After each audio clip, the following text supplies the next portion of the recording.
Did it work? Does it work? Will it work? Let's find out. Let us find out together as a team. As I start saving some replays, so that people have replays to watch.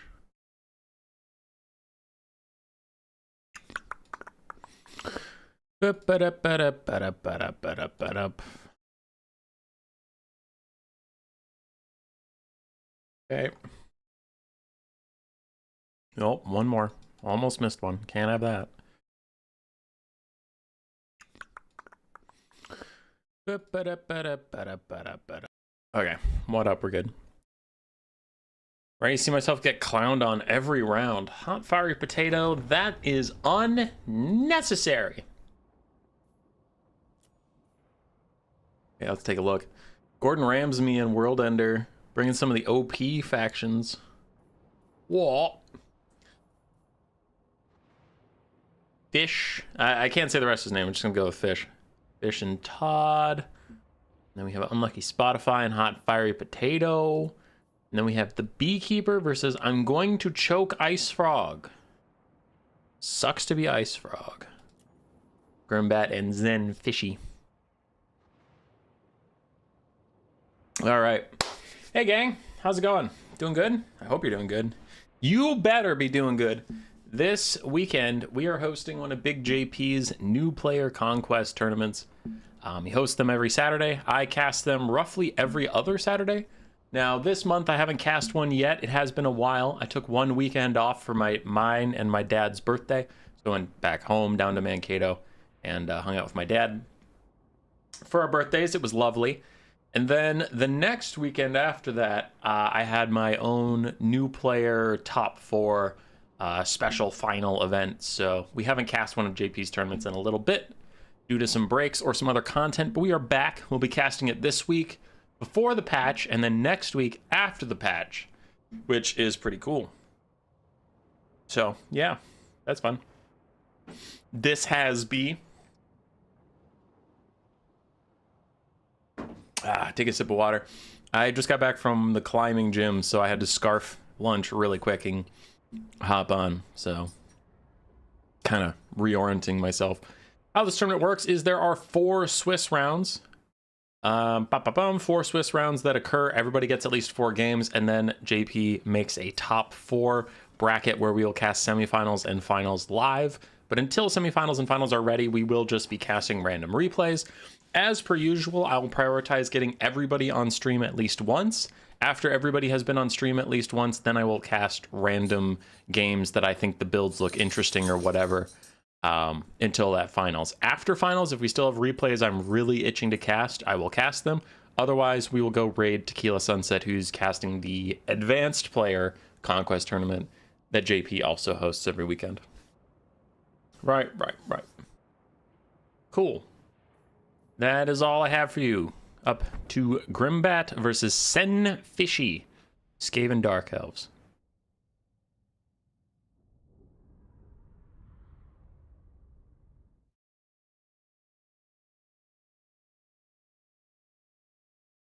Got another replay I'm going to save as we load in. Lokhir Fellheart versus Ikit Claw.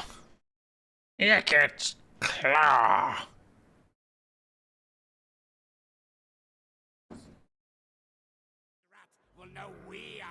Let's do it. For the Skaven build, we have Night Runners in the front line.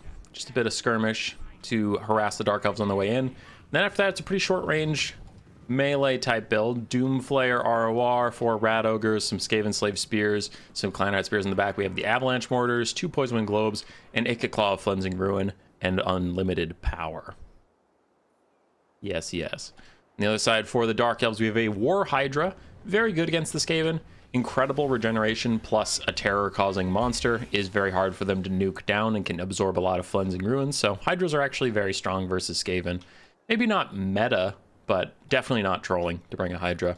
Frontline of Bleak Swords, Dark Shards backing them up. We have a Deathcaster with Fate Abuna and Spirit Leech. Lokhir Fellheart, a dragon.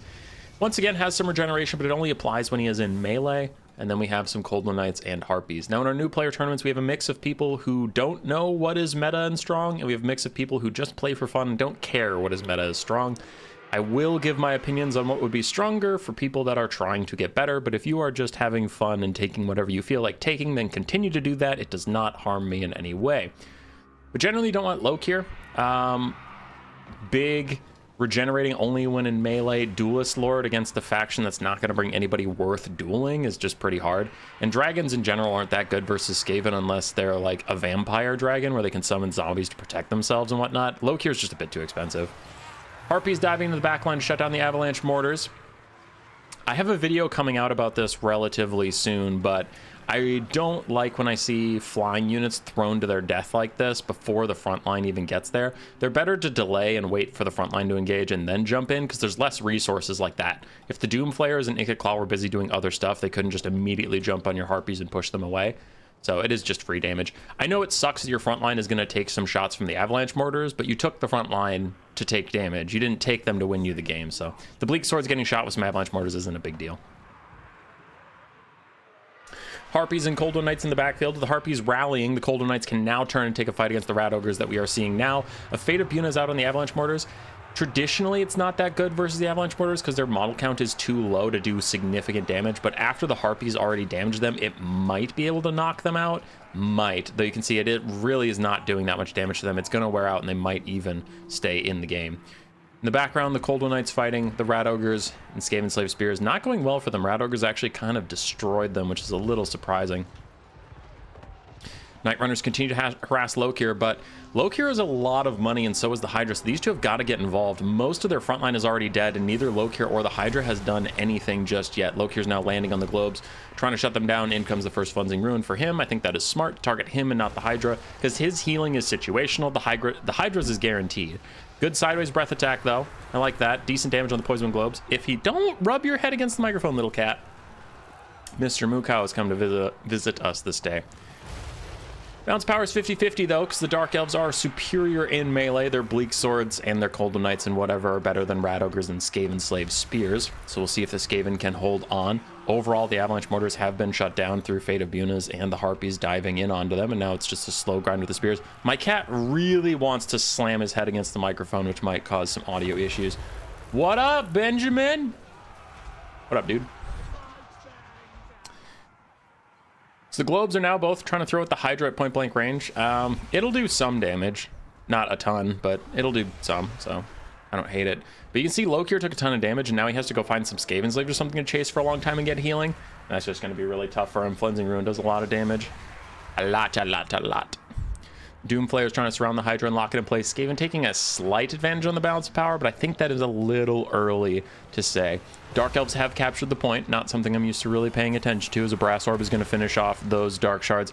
I am casting this one-handed while desperately scritching my cat's neck in a way that keeps his head away from the microphone, just so you know the sacrifices I'm making for you. This is very scary, having both of your large healing single entities right next to each other, and Rat Ogres and Doomflayers coming in. I feel like a Cleansing Ruin is coming, and it's coming in fast. So Lokhir is going to separate out. Should be fine as a Spirit Leech continues to attack Ikit Claw. I think at this point, Lokhir just needs to click on Ikit Claw and stay there until Ikit's dead.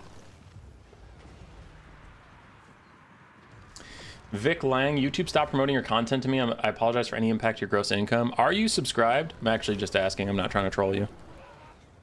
Just curious. I made a video how I should play with my little fly units. Ah, Spotify. Okay, so that did come out. Yeah. Generally, you want to delay your flying advancement until your front line's there. Yeah. Lokhir plus Hydra sent a message to the Skaven. It's a good message. Ikit Claw did get another Cleansing Ruin onto Lokhir. It's still going, so I'm guessing it's overcast, but it's down to Lokhir and the Hydra to carry this, and that's actually quite possible. As Dark Shards are continuing to poke down Ikit Claw, it looks like the Doomflayer ROR is going to harass them, make sure those guys are kept under pressure, which is smart. But if Ikit can't actually finish off Lokhir, then this is going to be problematic. Because if Lokhir dies, the Hydra will rout. Look at its leadership, right? So the Hydra is not particularly courageous, but Ikit's taking a lot of damage from the Spirit Leech caster and the Dark Shards, and she, of course, can just cast Spirit Leech on him a couple times. I really think, look at that big Hydra heal in the background. I really think Lokhir just has to click on Ikit Claw. Like, he needs to take Ikit Claw down. If he does, he wins this game. If he doesn't, he has a possibility of losing as the Terror Route takes the Spirit Leech caster. Lokhir is running straight for Ikit.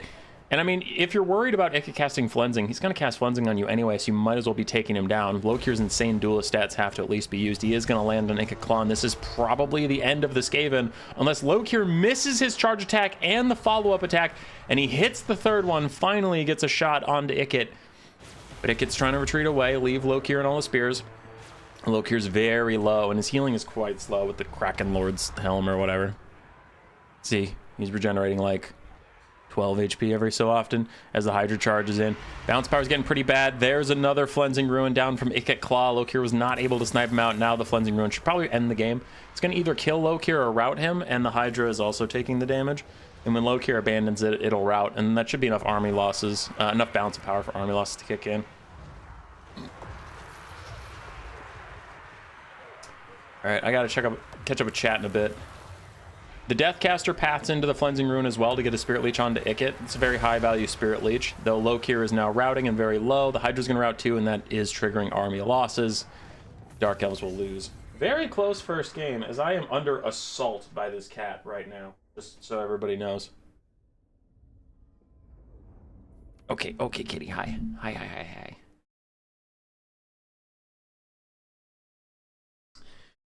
Hey, buddy. Okay, you're getting the scritches you need while I look at chat, because, Jesus, we're losing your mind. You're losing your little mind, your little kitty cat mind. You have to get better at this YouTube promotion stuff. Dude, I can't change if YouTube, like, tells people to watch my content or not. What up, Skaven guy? Hi, Trogdor. How you doing? I was getting a lot of stop using your handguns wrong and stuff like that, not the tourneys I actually want to watch. Ah. So that's funny. The videos that are doing well on the metrics are getting promoted to you and not, like, live stuff. Interesting. Cat cam. We had one last time. I didn't know there would be a cat. He came up. He's shedding right now. So he is aggressive about getting this extra fur all loosened up. Oh, he is furred everywhere. My floor is just all cat fur right now. Jesus Christ! That was a good first game from Grimbat and Zen Fishy. I liked that. Guys, who's excited for this patch? Oh, you mean the leave a like and subscribe during the stream? It's true. True, Phoenix King. Who's excited for this upcoming patch? I am. I think it's going to be good. I reserve the right to be disappointed if it's a teeny tiny patch, but I have to think after like 4 months it'll be good.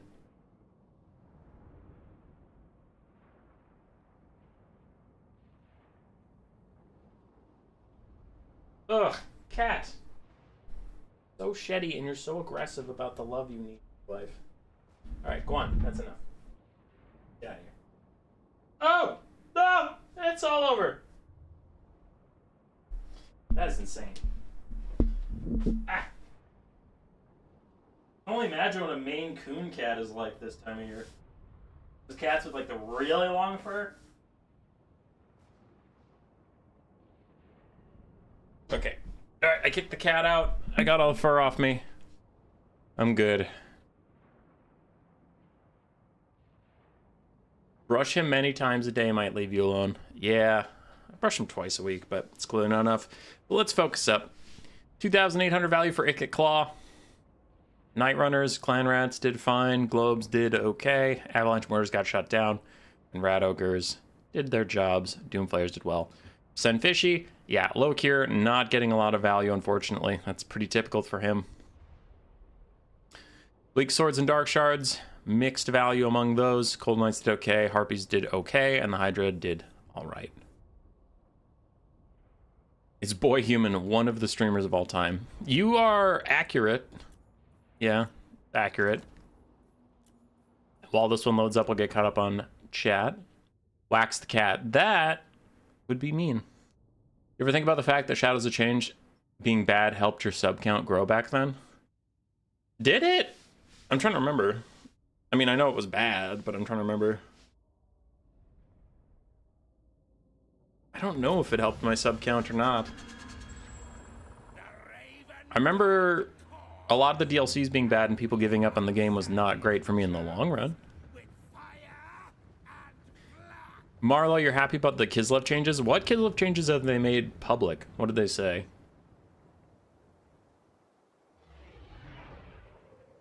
Huh. All right.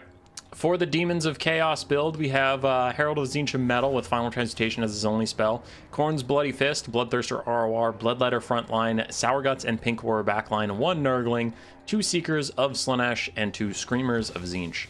For the pure Khorne build, we have Bloodletter frontline, mixed with Skull Reapers and the Wrathmonger ROR, the Bloodwake Berserkers. Then we have Karanak, some Chaos Furies of Khorne, and Valkia the Bloody. Now, Bloodletters actually do very well into Wrathmongers, like pound for pound, but mixing them with other Bloodletters, obviously this Bloodletter's going to lose because they're distracted, but Bloodletters trade up in value into these guys. Skull Reapers, similar. They have less armor that you need to worry about, but Bloodletters are just extremely efficient at killing other infantry, so taking the Skull Reapers, the hyper-elite infantry, isn't actually going to get you that much versus the Bloodletter, the Bloodletter army the Demons of Chaos took. Both front lines instantly melting away, mostly just Bloodletters melting away for now, though we do have some Skull Reapers that are already terror routing, and another Skull Reaper is down to half HP as Pink Horrors continue to fire in. The red side is getting the better of it. The true Khornate front line is overall winning, but I still would rather be the Demons of Chaos right now as they get rid of both Skull Reapers, so we are down to just the Bloodwake Berserkers and a couple Bloodletters surviving that frontline engagement. Khorne did not bring any mobility, really. So we will see what they can do about these Screamers and whatnot. Looks like Chaos Furies are taking the fight to them, which is a winning fight for the Chaos Furies. Screamers don't do very well into Furies in general. As Khorne's Bloody Fist is hunting down Karanak, Karanak probably feels rather betrayed seeing a Bloodthirster hunting him down. He is rather confused and scared. Chaos Furies rear charged and taken out. Bloodletters rear charged, almost gone. We'll have to see some good final transmutations here from the Herald of Tzeentch Metal, but the Prey of the Blood God locking him in place as he throws down that final transmutation, trying to save himself a little bit. He is stuck here, though. He cannot move, and Khorne's Bloody Fist is coming over to help him as he lands, so that is pretty cool. Double-clicked, so I fucked with my camera. That's my bad. I'm sorry about that. As Karanak is thinking about demonic instability crumbling as the Seekers surround, but the Seekers are also going to get going as a Fleshhound summon tries to protect him. Khorne is very far behind on the balance of power, and that is understandable. As we can see, this whole pocket of demon units is going to be completely fine. Khorne's Bloody Fist is dealing with Valkia, and the Herald of Tzeentch took very little damage from his net problem he was having earlier. This Fleshhound to Khorne is fake. It will fade away in 45 seconds. That you can't factor that into the long term. So can the Bloodwake Berserkers and 1 Bloodletter carry this whole game? I think not, because Valkia is getting taken out by Khorne's Bloody Fist. In fact, she is shattered, leading to army losses, and that'll be GG. Demons of Chaos winning it out. But that was a pretty respectable Demons of Chaos build. That wasn't even like cheesy or anything.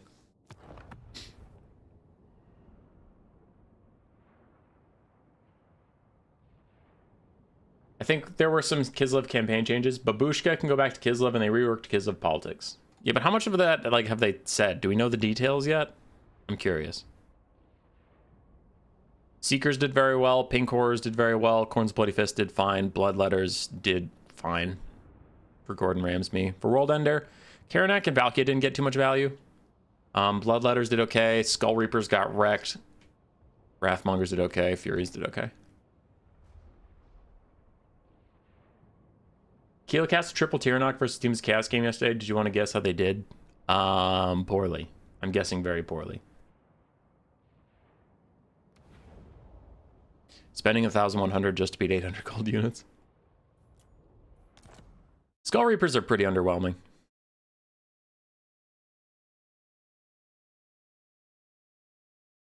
All right, saving up some replays here from the chat. Don't know if we'll get to them because I'm going to focus on making sure everybody gets cast at least once, but I'll save them in case I need them.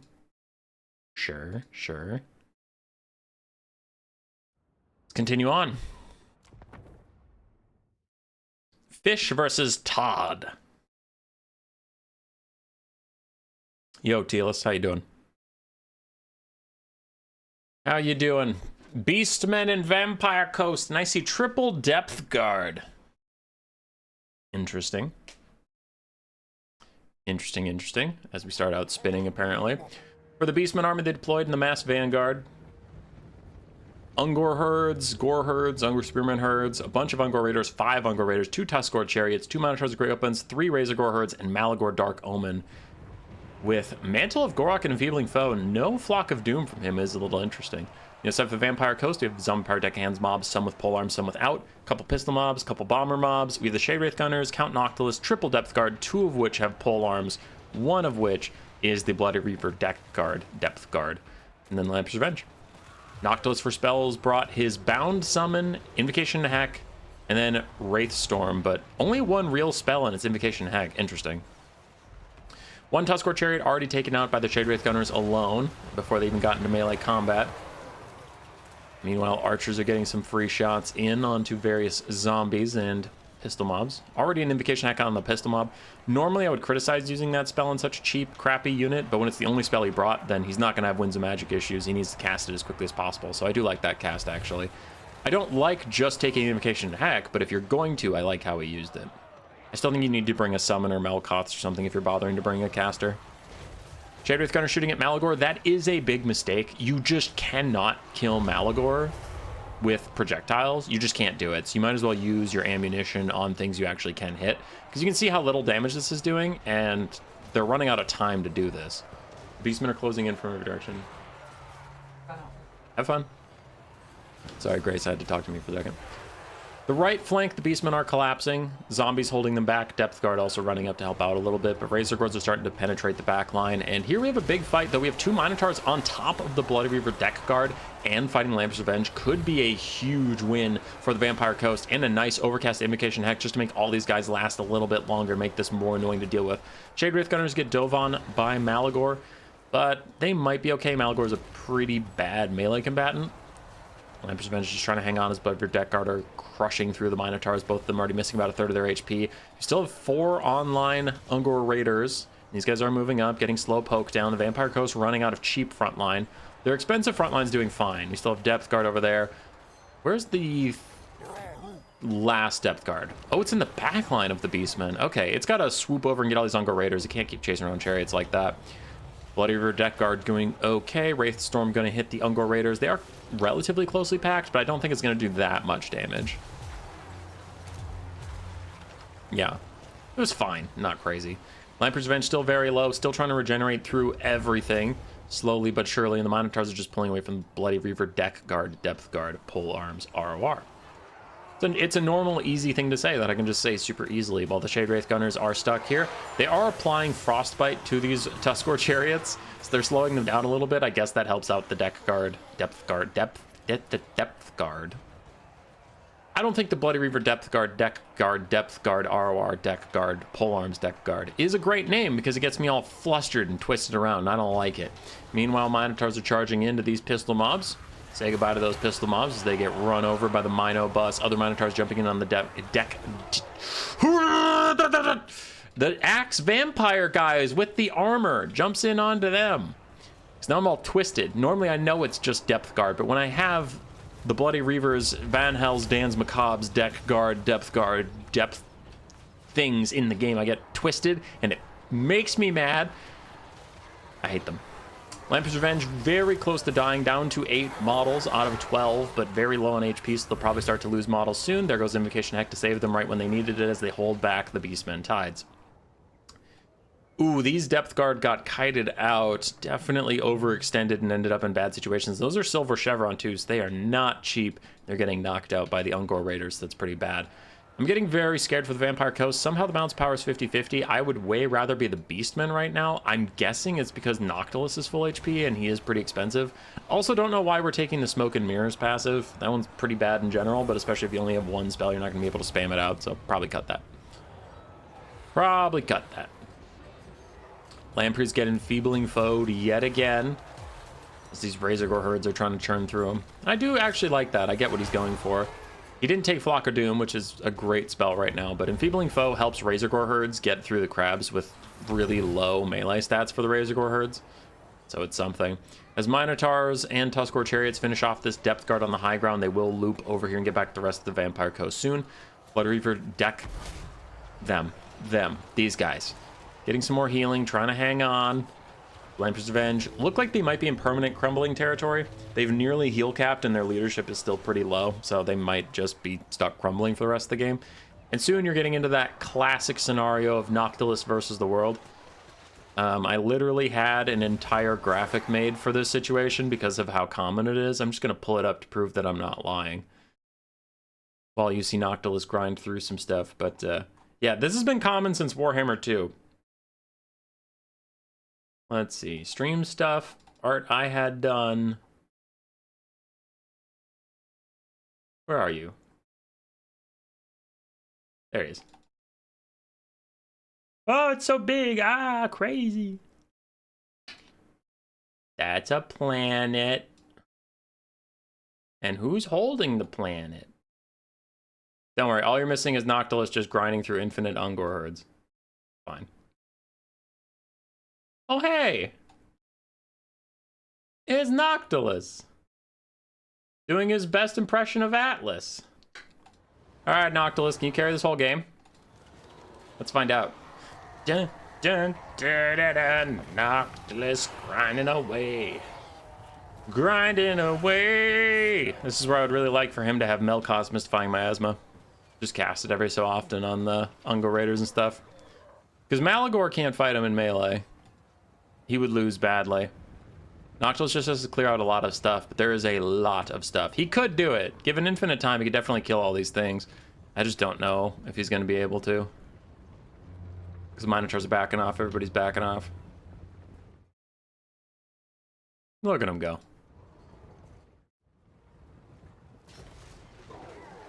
Can you start over with Beastmen? I missed the start. Oh, yeah, for sure. Yeah. Something tells me the coast doesn't have enough line to hold Beastmen back. Not a lot of factions have enough line to hold the Beastmen back. Are we getting a Mantle of Gorok? A Mantle of Gorok onto this Gore Herd. That's really cool. 0 armor for them now, but 54 melee attack and 46 weapon strength as they try and get through Noctilus. That's pretty pog. If a new player brings Beastmen, I'd say they at least know a little bit of what they're doing. Yeah. That most of the time to use on Lord's Spotify? I'm not sure what's supposed to use in that. Weren't Razorgore Herds very meta back in the first game multiplayer? Yeah, they're still actually kind of good. Minotaurs getting crazy good just overshadowed them a little bit, but I think Razorgore Herds are still fine. Depth Guard giving Human Boy a stroke. It's true. Their names are so similar. Oh yeah, this is a replay. I can just fast forward. ×2 speed. Go Noctilus, go! Dun, dun, dun, dun, dun, dun, heals himself a little bit. Stab through Noctilus. Your healing cap has appeared. Oh my gosh, it's here. Route. And route them all, but you can't capture the point. Not quite yet. Nearly heal capped. Gotta fight back against the Minotaurs. Almost army losses. Can he do it? No, he can't. And he's dead. Nice try, Noctilus. Nice try. Noctilus shrugged. Noctilus, only 750 value. His melee stats are okay, but he's terrible at churning through hordes, which is, not to harp on it too much, but why I usually bring Melkoth is to help him just clear out infantry in the late game so he can get duels or fight big monsters or something. Because anything Melkoth doesn't damage very well is something Noctilus is great at killing. Like, he's solid against large targets. So. Gore Herds and Ungor Herds got really good value. Ungor Raiders also did quite nicely. Tuskar Chariots did fine. Razor Herds did fine, and the Minotaurs did fine. A lot of inflated value for the Beastmen because Noctilus brought so much healing that he was just heal capping a bunch of important stuff that they kept killing. So a little inflated values, but they got it done. This is why he's the best caster in Total War. Because of the dumb singing? Possible. It's very possible. We have Spotify, Beekeeper, and Random Cuban before we start getting some repeats, so... We'll cast these 3 games to make sure everybody gets in at least once. Easy peasy, lemon squeezy. Unlucky Spotify on Khorne versus Hot Fiery Potatoes Chaos Dwarfs. The Dwarfs of Chaos.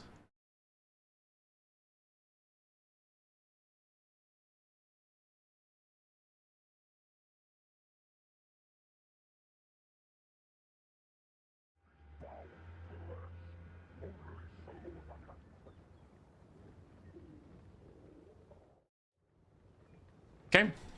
For Khorne, starting out, we have Marauders and Wrathmongers. Not the ROR, just a regular Wrathmonger. Fleshhounds and Minotaurs on one flank. Behind us, we have Blood Beasts and Chaos Furies.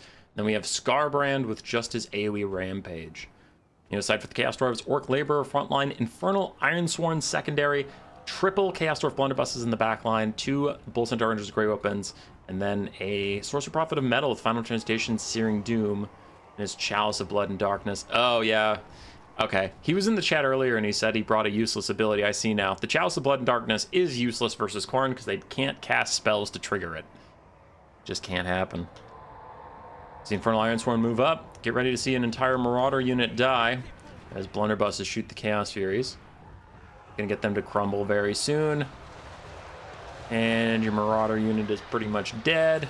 But Scarbrand's in to stop that from happening on the other side. Nice Rampage out from him, but the Blunderbuss is getting a lot of damage out on the Scarbrand. Meanwhile, this Blunderbuss needs attack orders, and it needs it quickly to turn towards Scarbrand. Currently, it's trying to shoot at Marauders, who are obstructed, and Rampage draws it in. But Bull Centaur renders very nicely, peeling Fleshhounds off of these Blunderbusses that can soon turn and shoot. But they do have to turn and shoot and deal with Scarbrand. Infernal Ironsworn needs orders to use its blasting charges. Looks like they're turning now, so we are getting some good stuff. And yeah, this Blunderbuss turning towards Scarbrand is going to be very nice for the Chaos Dwarves. Really big damage onto the quite expensive Duelist Lord of Khorne. The front line of Khorne is getting through. Here come the Minotaurs, a little delayed from the rest of the advance, and Scarbrand's already mostly dead. He's getting held in place. If these Blunderbusses get off one more volley, he's going to Demonic Instability Crumble. But the Bull Centaur renders might save his life. No, he's charging straight at it. That is a dead Scarbrand for sure. But we didn't take as much damage as I would have thought. Okay. Gets into him. This Blunderbuss needs to turn and fire. They have to finish off Scarbrand. Knock him out. Meanwhile, other Blunderbusses still under attack by Minotaurs who are fighting Bull Centaur renders. Infernal Ironsworn moving up to the front line, but the Blunderbusses, they've got to finish the fight, but they aren't. They're getting distracted. They're going to shoot at the Minotaurs. Still a good target, but not the best target, because Scarbrand is so close to dead. Bull Centaur renders trying to get him. Instead, he runs over, disrupts these Chaos Dwarf Blunderbusses, knocks them all over, and stops the Minotaurs from taking damage. If the Chaos Dwarves end up losing this game, they'll want that exact moment back where they could have killed Scarbrand, but didn't do it. Now the Sorcerer Prophet of Metal is having difficulties landing. He's just kind of T-posing. Very nice Final Transmutation onto Scarbrand and a Wounded Fleshhound and a full health Minotaur. It's overcast as well. Beautiful Final Transmutation. Definitely saving his chances in this game as the Chaos Dwarf starting to take a lot of damage onto the Sorcerer Prophet of Metal, but Scarbrand's taking crazy low. 4 seconds left in the final trans. That should get him low enough that he'll Demonic Instability Crumble. It should finish him off. He has a little bit extra leadership from nearby stuff, routing or whatever, but he will crumble in just a second. I promise he'll crumble. No way he's rallying. That's crazy. That's crazy. That right there, crazy. Minotaur's full surround on the Chaos Sorcerer Lord is going to take him down very soon. Blood Beast very low, but there's still a full health Minotaur here. We have some Bull Centaur Renders Grey Opens returning to the fight. We have some Infernal Ironsworn on the front line, but yeah, Scarbrand's still alive. That keeps Khorne's leadership high. If Scarbrand had died at one point, that Blood Beast would have routed. Fleshhounds would have routed earlier, and maybe the Chaos Dwarves could have clutched it out, but just not quite enough. As Scarbrand gets off into the distance, just stays safe, stays alive. Bam! And that's going to be army losses for the Chaos Dwarves very soon. They lost their Lord, all their units are starting to shatter, and the bounce power is held up by an Infernal Ironsworn being pretty healthy, but that's not going to win, right? Like, these Minotaurs are going to cleave through the poor little Chaos Dwarves. Ironsworn or not. Look at him just getting axed. Oh, we're going to stop you.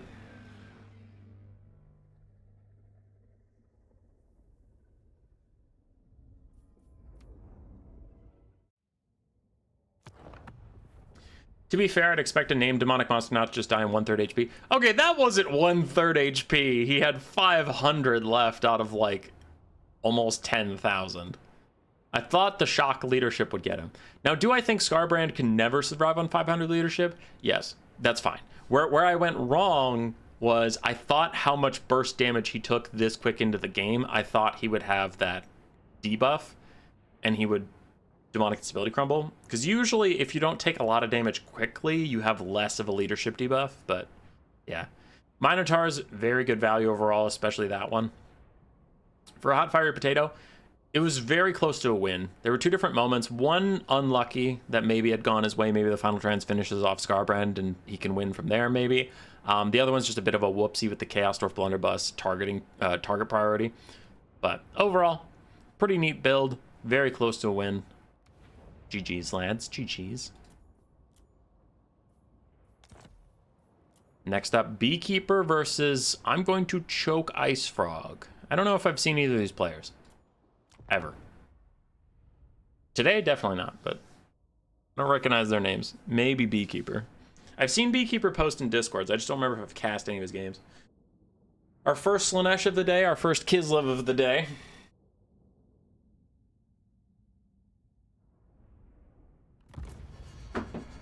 With sad game show noises, yeah. Yeah. For the Slaanesh build, we have 4 Skirmish Cav, Seekers and Fiends, and then Seekers and Fiends on the high ground as well. For frontline Devoted Marauders, some with Hellscourges, some without, and 2 Demonettes, with Azazel leading them in the sky, Pavane and Demon Blade. The other side, for Kislev, Kossovite Dervishes, Warbear Riders, Winged Lancers, and Ice Witch of Ice with just Frost. Ice Man's Kiss and Ice Sheet, Patriarch with a bit of healing, then Streltsy and Armored Kossars across the front line. Kossovite Dervishes just diving straight into the Seekers and Fiends, and Streltsy's wandering into melee is a big mistake. Streltsy's are mostly a ranged unit. They have hybrid melee stats, but they mostly want to shoot first, ask questions later. And all these ranged units wandering into melee before stopping to get their shots off. It's a bit of a whoopsie from the micro front. Looks like the Kislev player is a little stressed from how many things are going on at once. So that happens. As these Seekers are moving in. Gonna run these guys down. Armored Kossars in a bit of trouble. Seeker's gonna cleave through them, and the great weapons the Armored Kossars have aren't helping them. The armor piercing is worthless against Slaanesh's Seekers, so they're just gonna have a bad time. Kislev's a little behind in the bounce power already. Winged Lancers pulling back from the front line fight as Streltsy are trying to reform lines and get some shots off. They are obstructed right now, though. Trying to shoot into those Devoted Marauder Spears is not really working out. Fiends and Seekers piling into the back of the Winged Lancers. Oof, that's a lot of damage on the Winged Lancers. And other Winged Lancers moving up after these Skirmish Cav, but Slaanesh is doing all right. Warbear Riders stuck on the front line, and the Demonettes are probably having a great time fighting these Warbears. Imagine they're getting good value. Yeah, already 300 and climbing as they beat up on those guys. Azazel gets back into the sky. Horsemen moving around in a bit of a clump, so they are going to obstruct each other a little bit. They'll still throw somewhat, but not all of them will be able to throw. We can see some of them are just standing around doing nothing because they're on top of each other. And I do that too. I'm so bad at playing with Skirmish Cav, but you see the really good Skirmish Cav players like Alfredino and Segos and all those guys, like they always have space between them. Even when they're all moving in the same direction, they're like next to each other instead of in a blob like this, because they're just like, just so few of them are throwing because there's so many that are like obstructed by their own guys. Kislev pretty far behind in the bounce power at this point. We have 2 full health Fiends, 1 full health Seeker, and then 4 Skirmish Cav with a lot of ammunition and HP left. The only thing that's kind of going well for Kislev is the front line, and that's still kind of, it's up in the air, but I mean, you're killing some Marauders, you've done some decent damage to some other ones, but Warbear Riders continuing to get chewed up by Demonettes of Slaanesh is kind of rough. These guys have almost paid for themselves. These other ones, 300 value because they've been fighting these Armored Kossars more regularly. But the Warbears were just thrown to the front line, which is not exactly where they're meant to be. They're not like shock cavalry. You don't have to necessarily cycle charge with them or anything, but they are anti-large dueling specialists. They really don't want to just churn through infantry. It's not their jam. Winged Lancers got rampaged into Seekers and Fiends, and we can see the power of Slaanesh with that rampage is if you isolate something, you can take it out super quickly with your Seekers and Fiends and whatnot. So as more Fiends run down the Warbear Riders who are now trying to retreat, having a tough time getting away, losing models here and there. Fiends hunting them down. Run, bears, run! Nope. Could not run. Is dead. Is the Patriarch even getting his healing off? There's a Silex Lullaby. He has 2 more casts of it, so that's his first cast of healing, which is pretty rough. I mean, there's a reason you don't see much Patriarch heal blobs anymore for Kislev. It's because it's not infinite anymore. It's only 3 uses, and he doesn't have his infinite other heal. The cooldown between that heal is pretty long, and it's not even that crazy of a heal, so the Patriarch generally has just fallen out of favor. But not using his heals aggressively and early means it's relying on way too long of a game to be able to get those heals off at this point. Kislev's doing a bit of a last stand, as they have some people Armored Kossars using their pistols, Streltsy trying to use their axes, but the tide of Slaanesh comes in to take them out. And Azazel plus his Seekers and Fiends are busy just running stuff down. They'll show up when they feel like it. Snow Leopard Summon is out. Appears out of the mist next to the Skirmish Cavalry.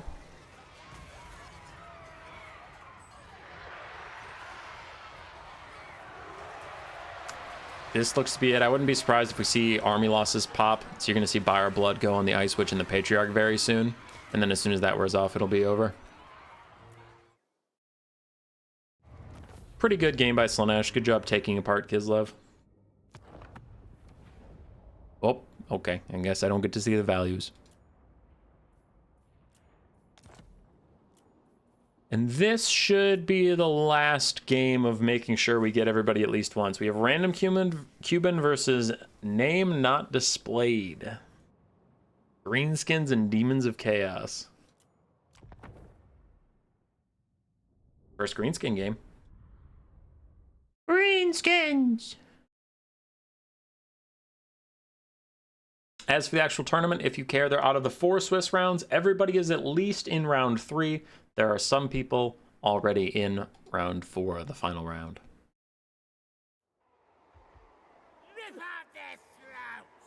What do we got? 4 Goblin Wolf Rider Archers, one of which is...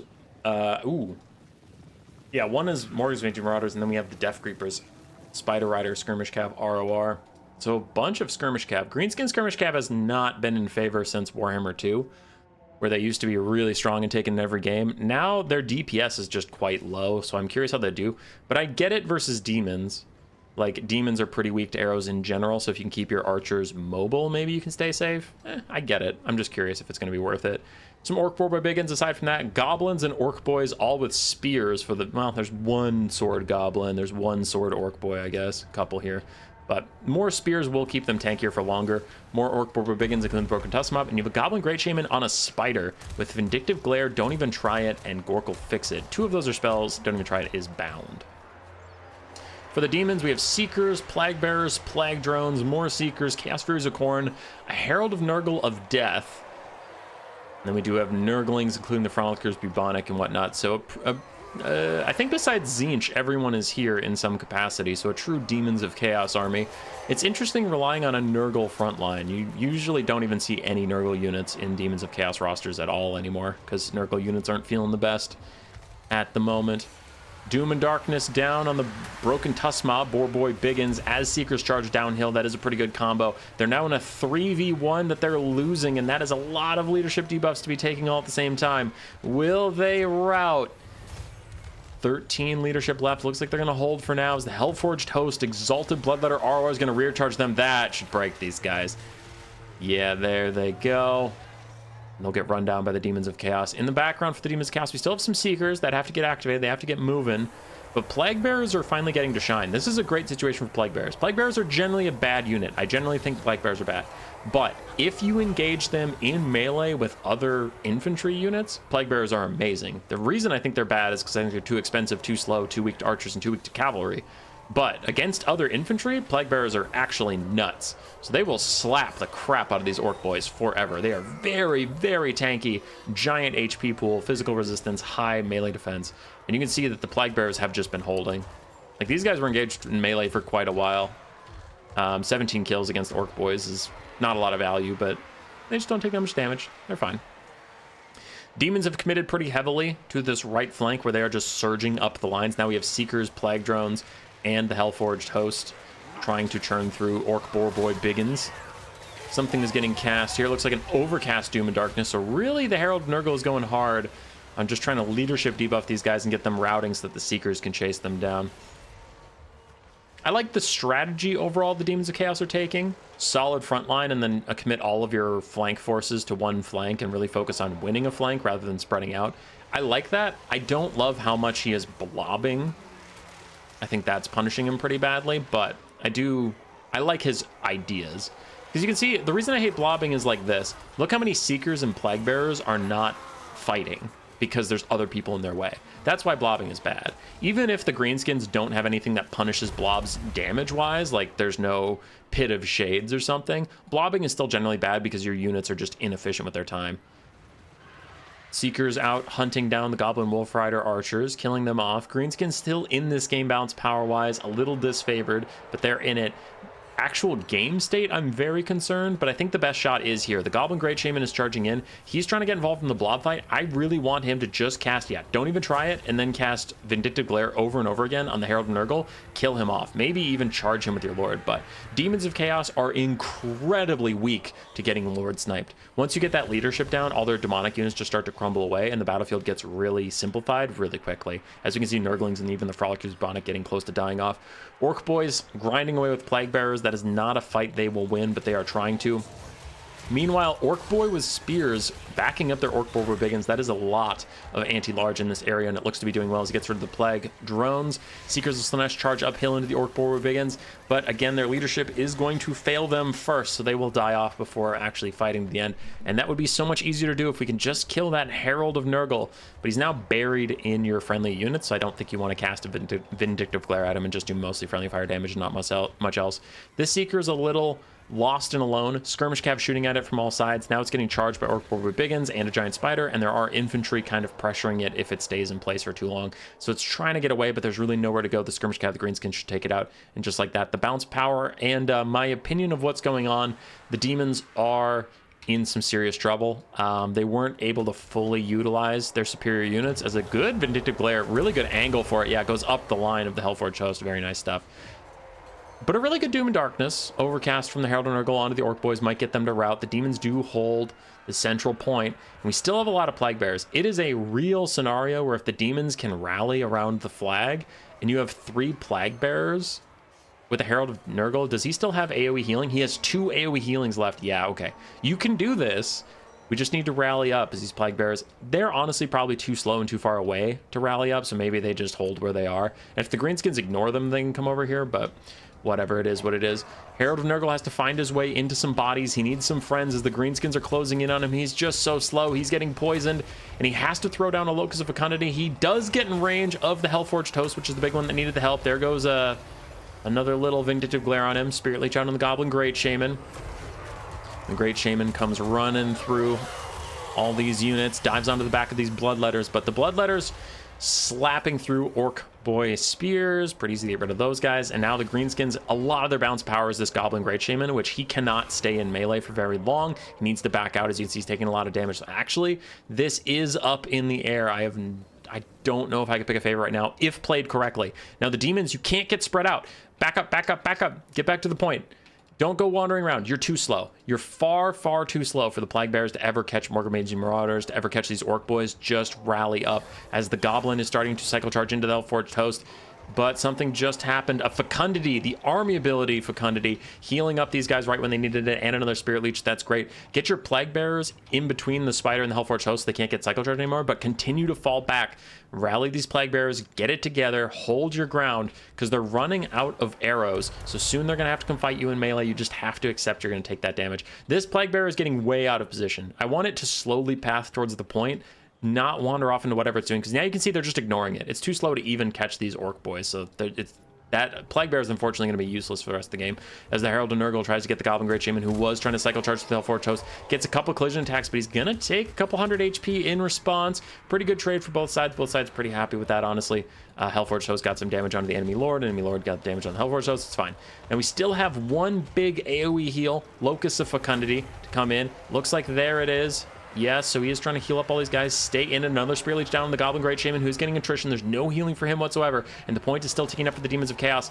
Greenskins trying to move in, trying to charge in from all sides, but the leadership of this hyper elite Hellforged Host should be fine, and the Plague Bears still have a ton of HP, so they're not even worried about their leadership. And the Hellforged Host can continue to kill anybody that comes in range as long as they stay alive. 28 models left for them. Orc Boar begins into the fight.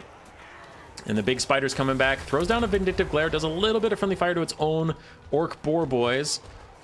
But overall, it looks like it hit the enemy as the Spider's trying to come back in. The Hellforged Host immediately get attack orders onto it. They charge up with their flaming swords, going to hit it back. And the Spider Shaman's down to 3,000 HP. There those Plague Bears come. Those could be huge in this game if they can get here before all the Demons of Chaos are dead. Having another full health Plague Bear that these Greenskins have to churn through, and they just don't have the gas for that. Their only way of winning is sniping out the Herald of Nurgle and winning on like leadership stuff. But if they have to fight these Plague Bears, they've already lost. Some sort of slow is coming in. Gork will fix it, just slowing these guys down. I think, ooh, that is very nice actually from Goblin Shaman. He's trying to slow this down. So now the Plague Bearers have 13 speed. They can't get to the Herald's help. Maybe the Spider can get one more shot in, but it's not targeting the Herald. It's targeting the Hellforged Host. I really think you should have taken that free attack on the Herald of Nurgle, because again, it works both ways. Whoever loses their Lord loses this game. Now the Goblin Great Shaman is surrounded by units. He's getting slapped down, losing hundreds of HP. His leadership is starting to fall. And honestly, in my opinion, his leadership failing is a good thing for the Greenskins, because I think they were making a big mistake getting him in that situation. And now that he's routing, he'll take himself out of it. A Spirit Leech will probably follow him out. This Herald of Death has been pretty consistent about throwing those Spirit Leeches out, though I don't know how much Winds of Magic he has left. He did use a lot of Doom and Darkness in the early game. Plague Bear still grinding away with the Orcs boys with spears. There's the Spirit Leech. The Shaman should live. I don't know if he'll rally. I don't know. He is a goblin, but he is on a giant spider, but he is a goblin. Death Creep is charging back in. The Hellforged Host down to 600 HP and falling. There's no more healing for the Demons of Chaos unless they get a tier 2 fecundity, but that is harder to plan because it is pseudo-random. Some sort of Doom and Darkness was getting cast. It's getting cast on the Orc Boar Boy Biggin. I would have liked to save that Winds of Magic for another Spirit Leech. I think Spirit Leech is more important than Leadership Bombing at the moment, because the Goblin Great Shaman with 850 HP, he might come back. He might come back. Because that damage sustain should get a little better over time. Not sure, but he only has base 65 leadership, so that's pretty bad. Demons of Chaos holding. They still have the point. They're up on the balance of powers. The Orc Boys charge back in. Do we have a second War, or was the second War to use? Because usually in a game you get 2. You usually get 2. 3 is really hard to come by. As the Orc Boys have surrounded the Hellforged Host and the Plague Bearers. Plague Bearers, very threatening, very tanky, but you do want to get rid of those Hellforged Hosts and just get rid of those fierce, armor-piercing, high weapon strength blades. Get them out of here. Greenskins falling further behind the balance power. Death Creepers retreating with their regeneration. The damage sustain value is getting less bad, and flank secured, giving a +5. Maybe the Goblin will come back. We'll have to see. Hellforged Host haven't taken damage in quite a while. They are doing fine. They're at 513. They've been at 513 for quite a bit. Herald of Nurgle is also very damaged, but sustainable, because those Plague Bears are just eating up shots for everybody. Goblin Great Shaman still at -10 leadership, has been for quite a while. And the Death Creeper is going to charge in, maybe spook the Hellforged Host into dying, but it's not going to happen. They back off, and the Hellforged Host still at 513 leadership. Ooh, disastrous Overcast possibly. Overcast, Doom, and Darkness try and get -16 leadership on these guys, but if they don't route, then that guy just took a bunch of Overcast damage for no reason, but maybe these Orc Boys will get going. There they retreat. Hellforged Host took a little bit of damage, but not too much. Plague Bears are also down to 4,600 HP. There's only 90 seconds left in the game for the Greenskins to try and capture the point, which they're not going to be able to. They're going to have to trigger some army loss or something. It looks like the Greenskins just surrender. They couldn't get their Goblin Great Shaman back, and without him, they couldn't win.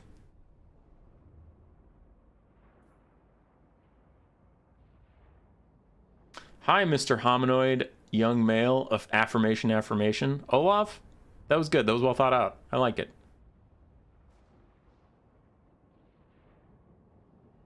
Nurgle's units' endurance actually makes for a longer battle. Yeah, if they get into melee, Nurgle's units are good. The problem is Nurgle's units are weak to like everything else in the game.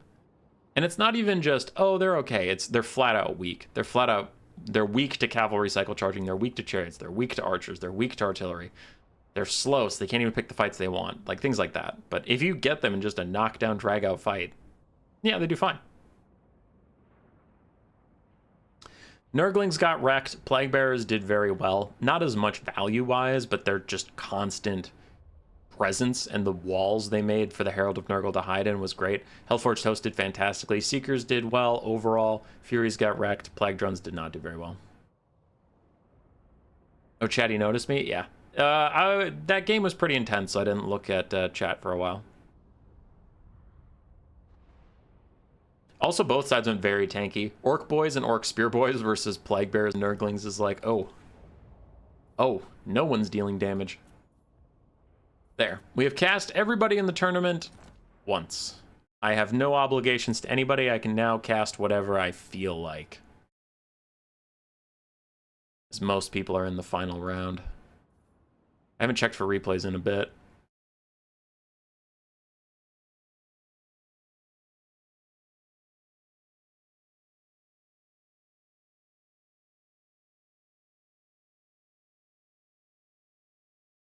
Dun, dun, dun, dun, dun, dun, dun, dun, dun. More Khorne, more Demons of Chaos. Oh, I suppose this is a... I forgot. JP's tournaments aren't pick and ban. They're... You select your faction before the tournament even starts. So yeah, we've seen all the factions we'll see today. I saw that. That... I'm going to cast that. That looks interesting. Oh no, it's double Changebringers. Okay, it looked interesting until double Changebringers. Now I don't know. But it's Red Ulgur. Can you really skip Red Ulgur, Prince of Slaughter? Yes, if there's Changebringers, but Skulltaker, there's... I'm so conflicted. This replay has like so much cool stuff, and then it also has so much degenerate stuff I don't want to cast. That is a Bloated Corpse and a Charybdis. That's spooky. Hey, Skulltaker again versus Ikit Claw. Okay, okay. Gestalten. Ooh, that looks fun.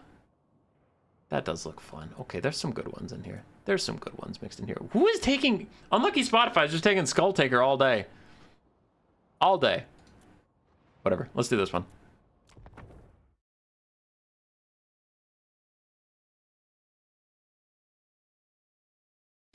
Let's do this one. Send Fishy versus Todd. Todd with a Bloated Corpse and a Rotting Leviathan. I wonder if he's going to do my Armored Personnel Carrier tech, where he puts the Bloated Corpse behind the Rotting Leviathan and charges them at the enemy. Because then the Rotting Leviathan can take all the arrows. It's not worth it, but it is very funny.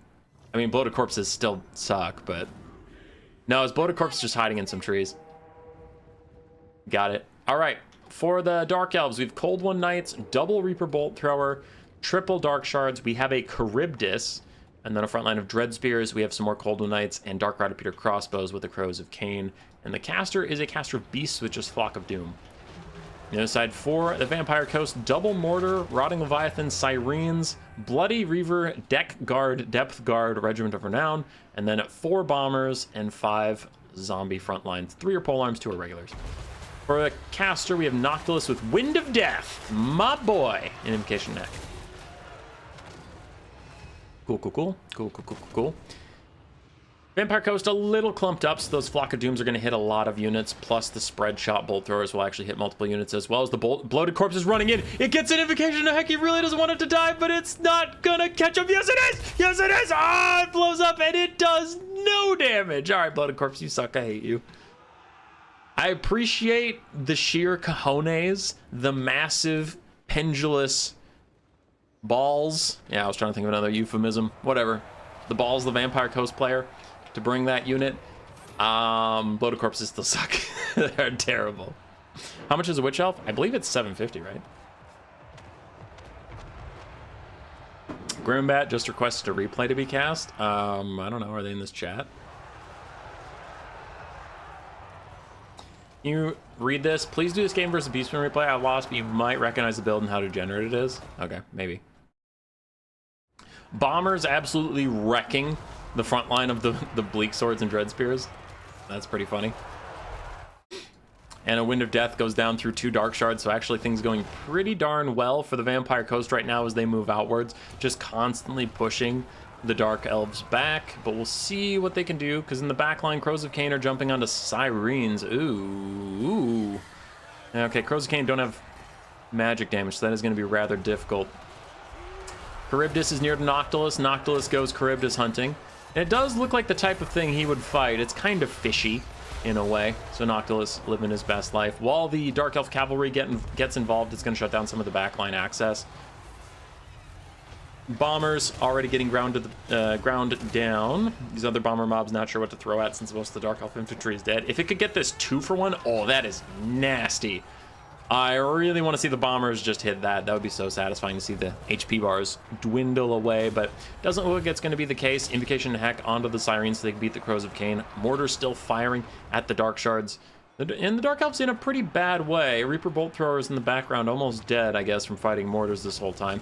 Rotting Leviathan still full HP, and the Charybdis is not the Hydra. It has no form of healing whatsoever as it duels back against Noctilus, but Noctilus is getting the better of that situation. Bloody Reaver Deck Guard, killing the Supreme Sorceress of Beasts as she chucks out a Flock of Doom. It is a regular cast, not an overcast, so she was in no danger of hurting herself. And these bombers did not quite get to the double Dread Spears. I don't think we'll get to see the satisfying chunk of bombs hitting that exact spot. Is there a single Wood Elf replay today? No, because no one picked Wood Elves. This is apparently a single faction tournament kind of thing where you pick your faction ahead of time. Yeah.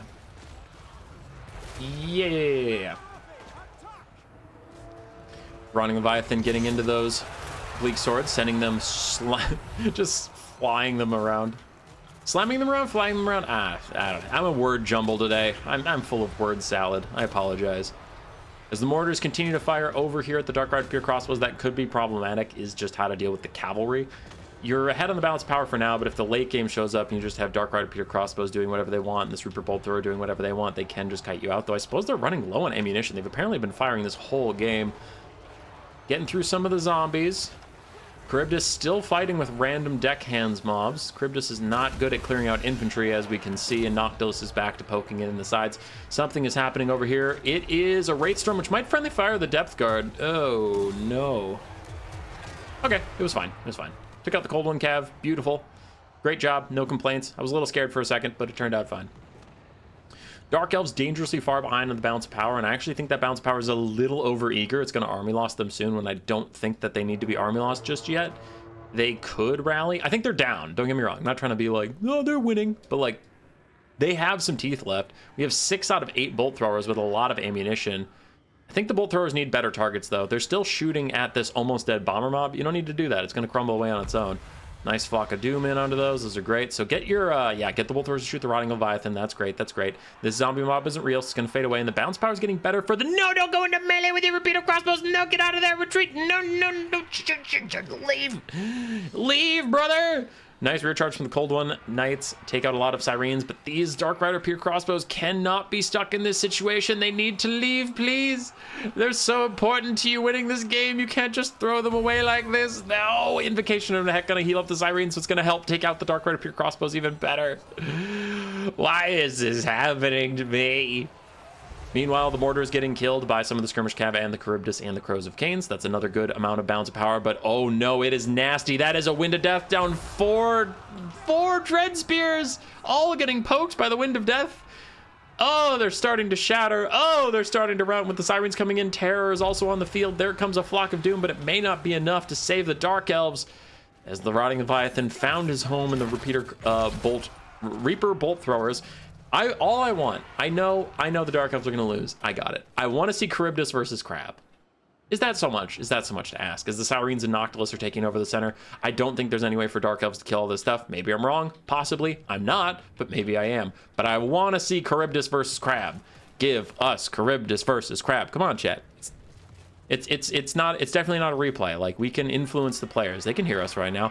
Charybdis versus Crab. Charybdis versus Crab. Don't be a coward. Charybdis is in. Crab, are you in? Crab? Crabby? Crabby Patty?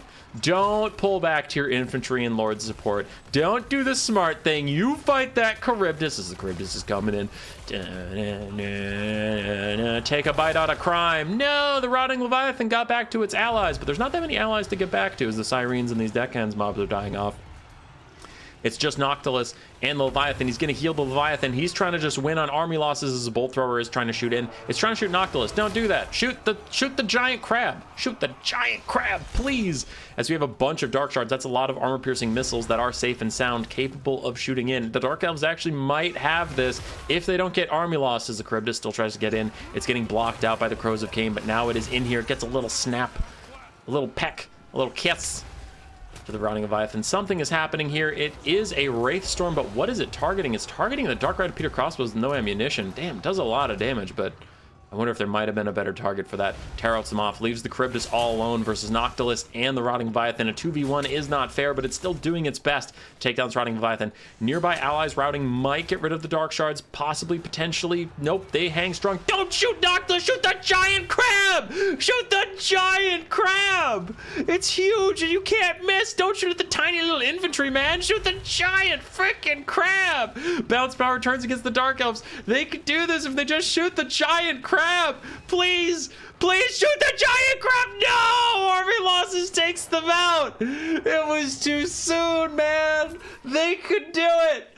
They just had to shoot the giant crab. Oh no. I understand Noctilus is very scary, but he's infantry sized, so you're using ammunition, which using ammo hurts your balance of power unless it hits something that is worth more than it. So you're using ammunition on a character where you're going to miss a lot of shots. Also, Noctilus had a ton of healing left he could give himself, so you were hurting yourself on balance of power, which is why I was saying shoot the crab. Shoot the crab, your shots guaranteed hit, and they lower the Vampire Coast balance of power at the same time you're lowering your own by using ammunition.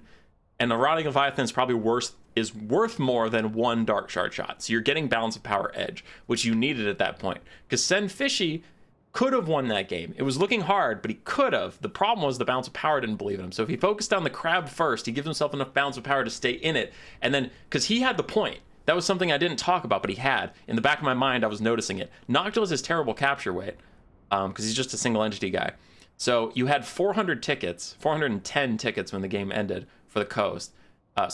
For the Dark Elves. So Noctilus had to take back that point. So if you kill the crab, you get down to just Noctilus, and then your Charybdis can occasionally cycle charge him to like counterbalance the points capture weight, and you might have to throw some cavalry at him here and there. But if you slowly fed units into Noctilus while he was trying to capture, I think the Dark Elves could have had it, but not shooting the crab was rip.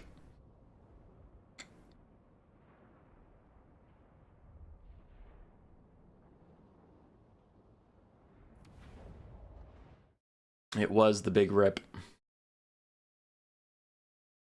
All right. Grimbat really wanted me to cast that one. I think they said they crashed abruptly, but they took my build from the World Cup close. Well, they took close to it. I had Lord Skrulk instead of a Grey Seer. And I had 2 Warp Grinders instead of 1. But overall, this is my build overall. If they do it right, they're going to form a ring of Clan Rat Spears around the Avalanche Mortars and then have Skaven Slaves here and there. Alright, so we went with a Bell Grace here for further buffs. I liked Lord Skrulk for his Rod of Corruption to just further damage the Skaven whenever they came in to say hello.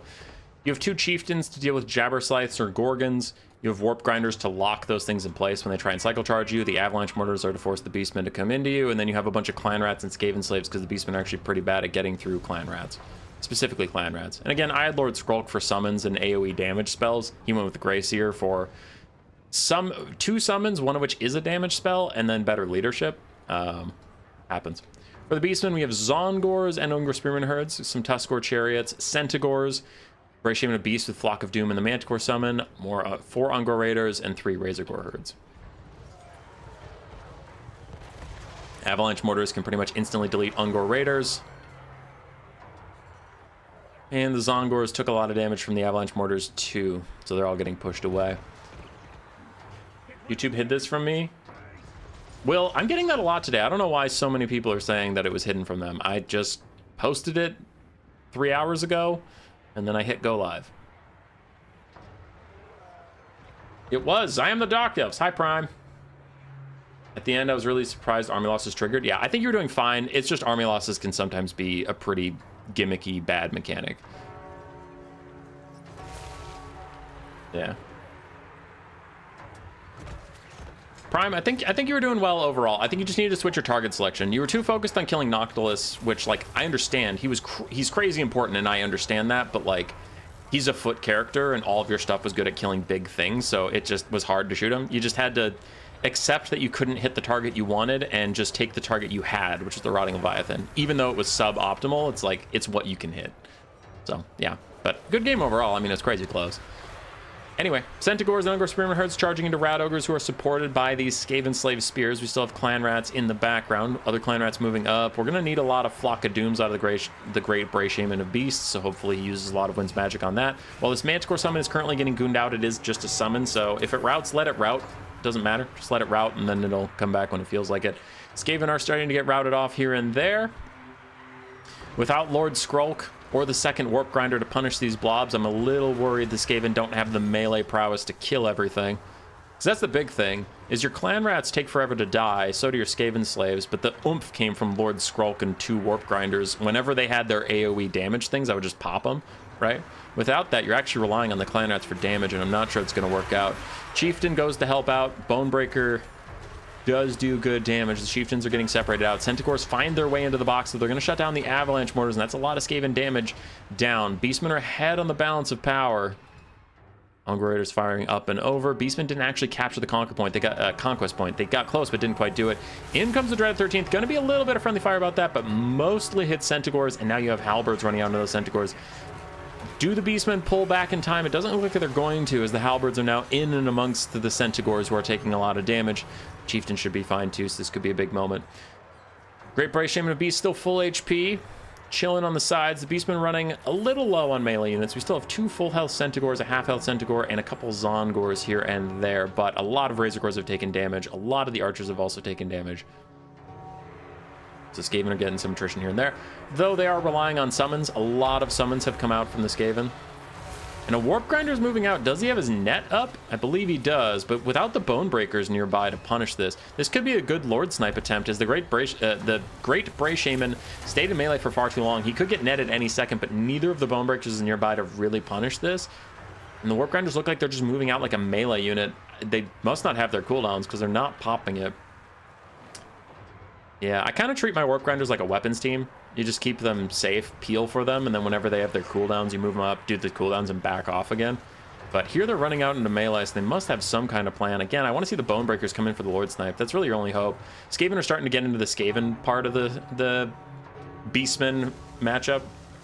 Everything goes fine at first, and then stuff starts routing. The Beastmen are going to run everything off the map. So you have to go for the Lord Snipe, lower their leadership right back, get rid of their dominance all over the field. But the Bonebreakers are not sticking together, and they're not sniping out high-priority targets. Both the Chieftains have just been fighting random garbage all game, which is not what they're for. They're there to snipe out single entities. Warp Grinders, they for sure have their cooldowns up, so they just missed they missed an opportunity there. That was a bit of a whoopsie. And they really need to pop those cooldowns to get rid of these Centaurs, to get rid of anything, just to help themselves out. But the Chieftains are both still isolated. One's getting picked apart by archers, the other one's fighting random spears and stuff. They gotta focus up. In comes the Warp Quake. It should kill off the Centaurs. Summon out from the Beastmen, the second and final Feral Manticore, as it's gonna dive on the Grayseer. But I think the Skaven are about out of this game, unfortunately. Nice Clan Rat summon onto these archers, take them out. But the Manticore's about to get a couple good hits on the Grayseer in a row. Manticores are pretty solid at getting consistent hits on the giant Screaming Bell. And the Beastmen still have 2 very, very, very healthy Centaurs. That'll be problematic in the late game for the Skaven. Still have a Storm Vermin summon. Still have 2 regular Clan Rats. Great Bray Shaman finally captures the conquest points. The Beastmen have started the time on this game, but we're already down almost 1 Chieftain. Really, for the Skaven, it's down to a healthy Grayseer and a healthy Chieftain versus 2 healthy Centaurs, a couple healthy Zongors here and there as well, and a Great Bray Shaman of Beasts. Prime, this was your first tournament, dude? Happy to see you. Hope you had a good time. New player tournaments are always a bit of a blast. There's obviously an experience range in the players because new is subjective, where it's like, how new is new? Some players are close to being pro, some players are not at all close, they're just starting out, so hopefully you had a good time. Very nice Dreaded 13th summon out from the Skaven, lands them on top of the Centaurs and takes out nearly a full health Centaur there. Storm Vermin Halberds will kill off some chaff and stuff, and then they'll get slowly kited out until they fade away into nothingness, but it was still a good cast. There goes one of the Chieftains. Other Chieftain completely surrounded by infantry. Julia's boy, you got stomped. Glad you had fun. Skaven blobs box in front of me. I think Skaven has a rushing tide of vermin, but the idea of them huddling by the big guns to avoid getting picked off makes sense too. Yes. Yes. Skaven moving forward, throwing out a summon, though the Beastmen are already in retreat here, so unfortunately that summon is going to just kind of wander around till its death. Might get a little bit of damage on this Ungor Raider, but it's going to be about it. Meanwhile, this Chieftain needs to break away from all these infantry. He needs to rejoin the Grey Seer, but he's isolated and just gets picked off. And then Grimbat told me they crashed, but I think they were going to lose at that point anyway. The build can work. I'm not sold on the Grey Seer instead of Skrulk.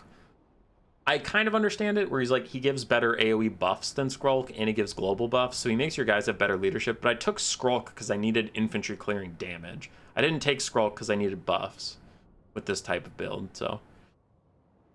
I just think you're missing a little bit of damage. Yeah. Zongors did okay. Ungor Raiders, the one that got to fire, got a lot of value. The other three got shut down pretty quick. Escort Chariot did okay. Centaurs did fine. Razorgore Herds got wrecked, mostly. Beastcaster used a lot of his stuff on Manticores, not as many Flock of Dooms, but yeah, it was okay.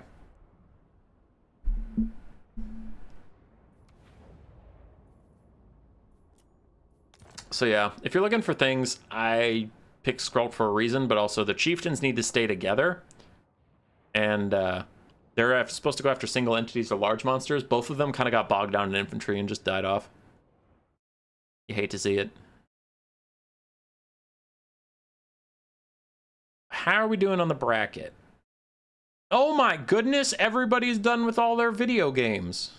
Which means I should have semifinals and finals coming up.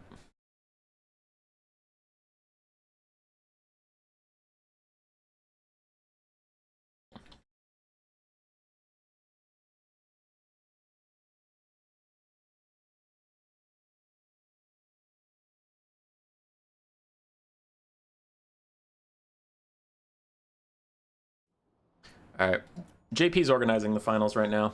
I'm just being a turd to him. I don't want to watch Changebringers, so I'm gonna skip that one. Screw Changebringers. Grimbat Skaven, we just watched that. There was something Hotfire Potato wanted us to watch. There was a cool one. Yeah, Kislev versus Chaos Dwarves is lit. Demons of Chaos versus those. We kind of watched Demons of Chaos versus those. Different builds, but whatever, it's fine. I'm gonna keep stuff that I really want to watch. Watched a lot of Khorne. Bloated Corpse and the Gallows Giant. That's funny. But I'm okay.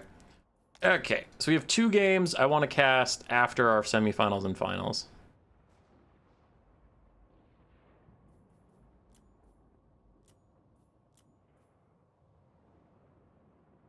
Five games left. Semifinals, finals, and then I want to see what these are about. Oh, wait. Why do I want to see what this one's about? What? What? Why do I care? It's Slaanesh. Alright, I don't care about that one. I care about this one. This one looked funny.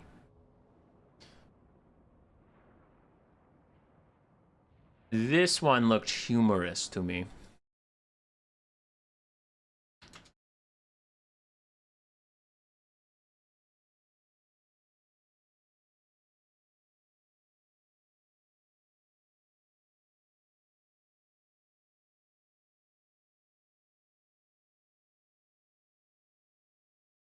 All right, JP's organizing stuff. Everybody calm down.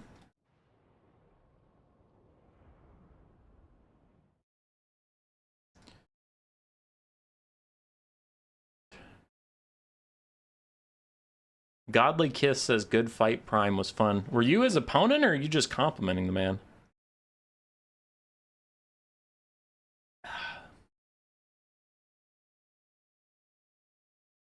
What about the Red Ogre game? Changebringers are a hard no for me. I hate Changebringers. Here's my thing against Changebringers.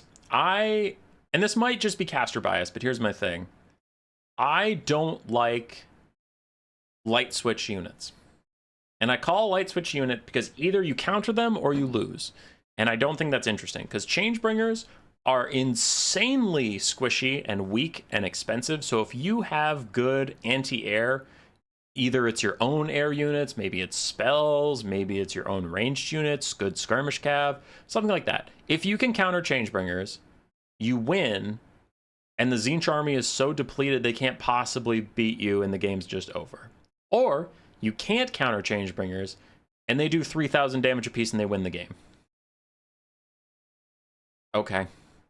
I feel the same about, that's why the Thunder Barge has been banned in my events forever. I know some people in my Discord are making good faith, real arguments that the Thunder Barge isn't that good anymore.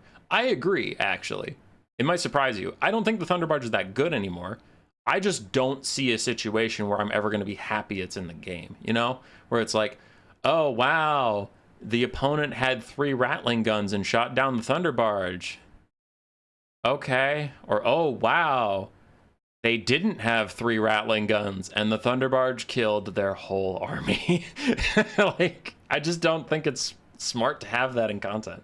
Similar to the land ship, it's like, oh, wow, did they have artillery to take out the land ship? Yes. Then the land ship died instantly. Did they try and kill it in melee and all their units just T-posed on it? Yes. And the land ship killed them all and then got regrowth 4 times and it won the game. Cool content, dude. So I feel the same about Changebringers, where I'm just like, all right, this unit is either going to carry or die instantly. And that's the whole narrative of the game, which isn't interesting to talk about. I like talking about tactics and decisions and strategy. I think that's interesting. I don't think it's interesting to be like, well, next time don't bring Changebringers, or next time bring more range to shoot down the Changebringers. There's just nothing for me to cast. So that's how I feel about it. Maybe I'm wrong, you know, maybe I have crazy caster bias, but generally if I have the option and someone brings Changebringers, I usually skip it. Kind of like I skip Slayer builds. Chat and quick battle players really like Slayer builds and they think they're funny, but as a caster, I'm generally like, all your units are unbreakable melee and they just run at them and you see if you have the stats to win. There's no strategy here. And it's like, they're usually pretty slow and grindy, and I'm like, all right, I got it. You had all Slayers, very funny, but I don't have anything to say as a caster. I'm like, and the Slayers are swinging. And they're still swinging. Oh, look at that, the Slayers are swinging. And I'm not trying to be an asshole, I'm just, in case you notice, you're like, man, I notice he always skips these kinds of games. It's like, yeah, that's generally why.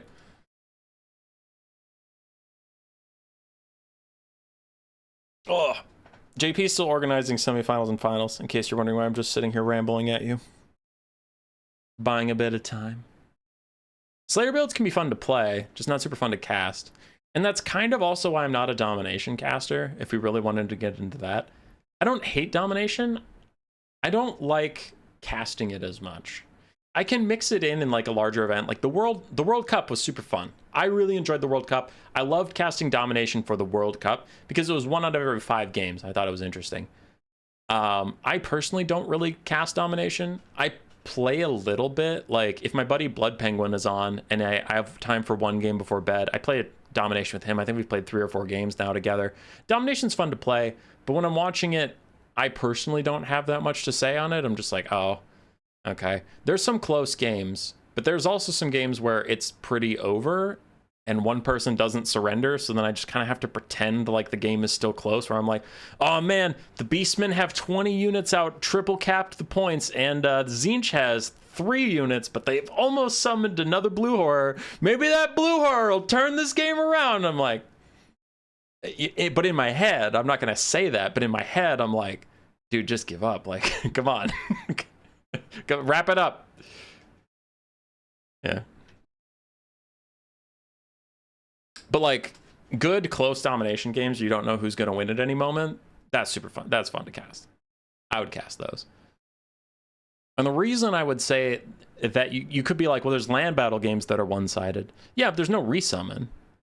So land battle games that are one-sided, someone gets completely blasted and then the game's over. And it's like, yeah, okay, cool. I think if everybody recognized the game state of domination a little better and knew when to surrender, I think it would be infinitely better to cast. Just my take.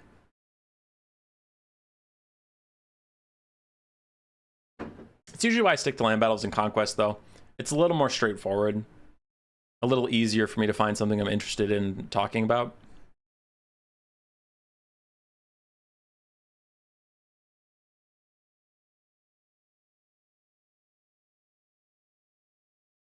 You would indeed like the Red Elgar game. Well, I just went on a giant rant about not casting it. Dun, dun, dun, dun, dun, dun. You know what I started watching? I've been churning my way through the Star Wars Clone Wars, and sometimes I get a little burned out because it's 7 seasons and I've been watching it straight.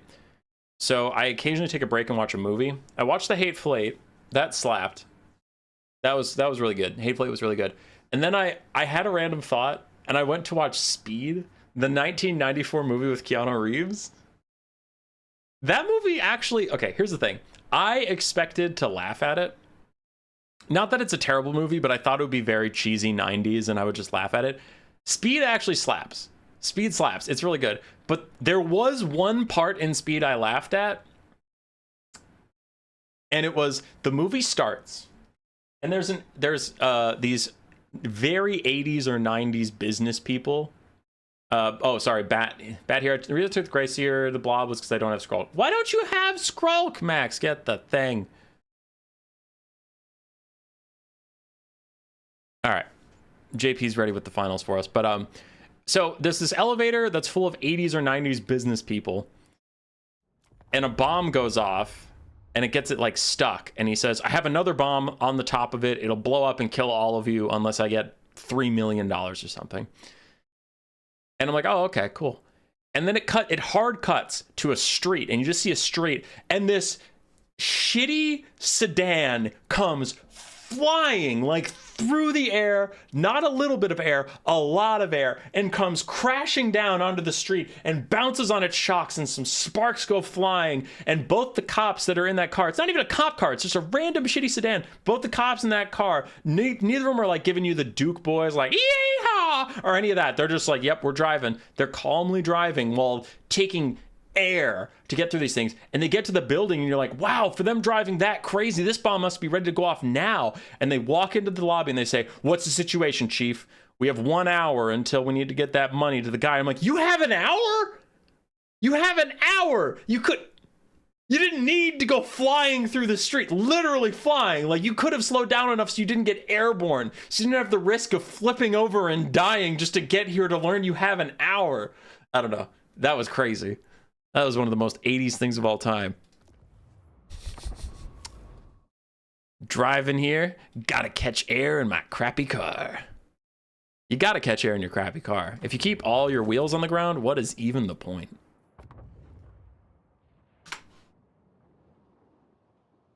All right, we got our first semifinals.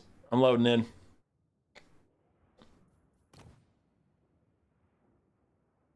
I think a well-built 4-point map would require heavy usage of both Dom and land battle tactics, Luigi. Maybe. Is possible.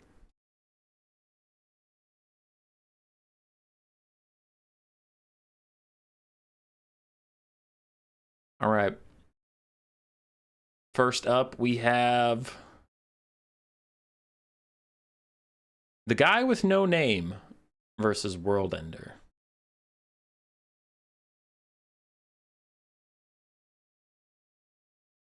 Or is he versus? Yeah, he's versus World Ender. He'll be here. On the other side, we have Fish versus the Beekeeper. You've obviously not had enough Warpstone today, Hummus. Got to get on that 80s grind set. True. I used to criticize Domination for some pretty boring games here and there because there's a strategy that I personally find really boring, and it's called the build-up. I know Tim the Wilder used to be really good at it, but I hated watching it. And it was like, you'd spawn in, and you would just let the other guy triple cap all 3 points, and you just hang out. And you would spawn units, just constantly spawn units. And then when you have a critical mass, you charge forward in one big clump. Well, not a clump, that's not fair. It's pretty widespread. But anyway, like, you charge forward, and if you win that rush, you can get the momentum to push the enemy back to their spawn, and they can't spawn, they can't form a counterattack, and they lose. Or if that rush fails, you lose. My problem with that isn't the build-up and rush, like, yeah, some land battle builds that I like are all in on the rush and it's over within a minute. My problem is the build up takes a long time, so it's 5 to 7 minutes of dead air, which feels like a long time to just watch Turin talk about nothing and wait for the players to actually do anything. And I used to think that was pretty lame, and I still do. But then some people were criticizing my content, and I would use a defense that felt a little unfair. Where, like, sometimes we'd watch a game of the Arwar Skull Cannon trying to kite out triple Scourge Runner Chariot, and the Dark Elf tactic was take all the ammunition from the Skull Cannon, and then when it's out of ammo, Khorne is helpless, and you can kite them to the edge of the map. And I would tell my chat, yeah, this game sucks, but that doesn't mean land battle sucks. It just means this specific one blows. And no one's pretending that that's good content, but to say a whole game mode sucks because this specific one in front of you blows is wild. And I kind of had that realization where I was like, wait, I'm kind of doing that though. Like, I hate the build-up strategy. I think it's really boring, but that doesn't mean all domination's boring. So I kind of reframe my mind after that.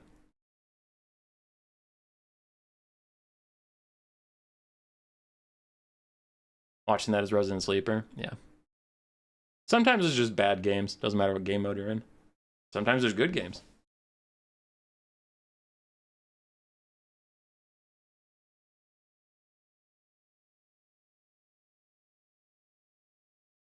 World Ender is trying to find the lobby.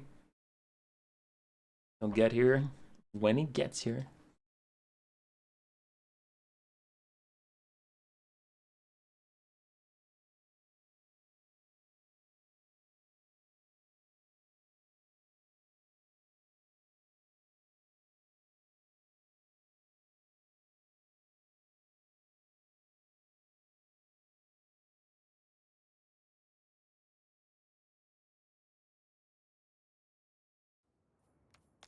Hmm.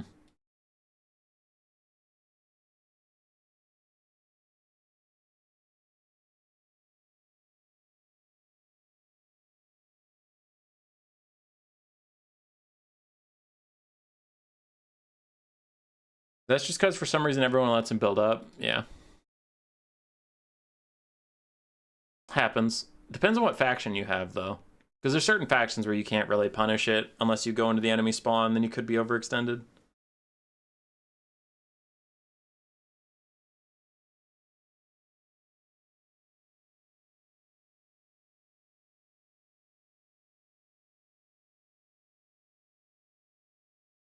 World Ender is here. Looks like we have Demons of Chaos versus Khorne for our first semifinals. A very popular matchup today. We have cast a lot of Demons of Chaos and a lot of Khorne. So many.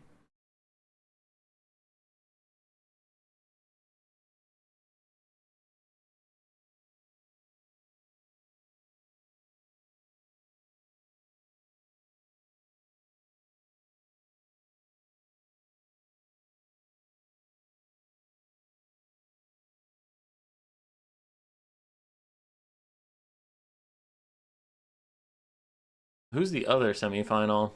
Fish and Beekeeper? I feel like Fish should be pretty favored there.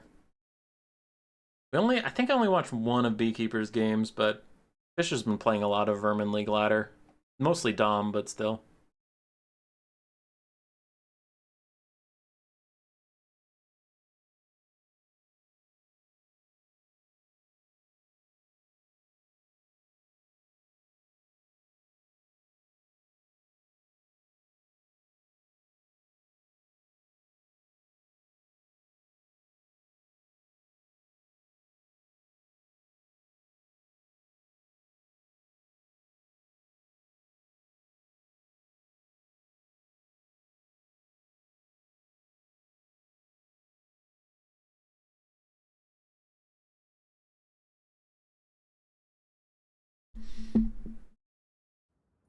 Midwest represent whole fields of corn. Why?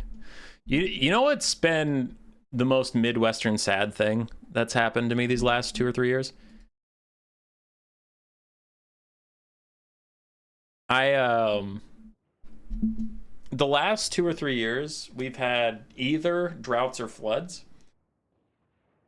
And it really messes with the corn harvest. So then, like, the corn harvests are either really small or non-existent. And we used to have this thing in Minnesota where in the fall, The corn harvest would be so big that from Iowa and southern Minnesota that like a ton of the corn would go to the ethanol plants to make like E85. A lot of corn to go around the country. But then after that, they still had a surplus. So your grocery stores would all have days of like literally 50-cent ears of corn. So you could like go get enough corn for like a grill out. You know, you maybe get a steak or something, right? A steak per person. And then 3 ears of corn, and the whole thing costs like $20, and 19 of that was the steak.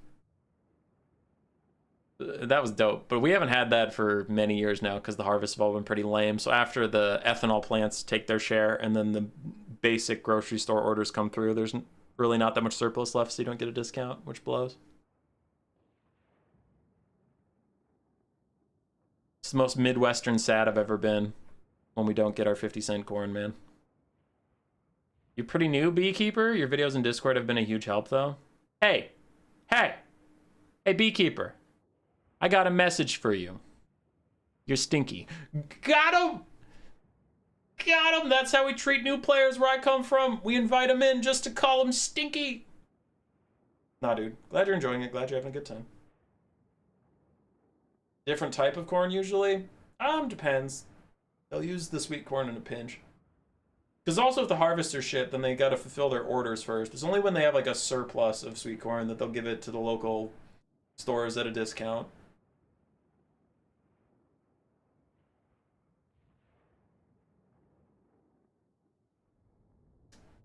Oi!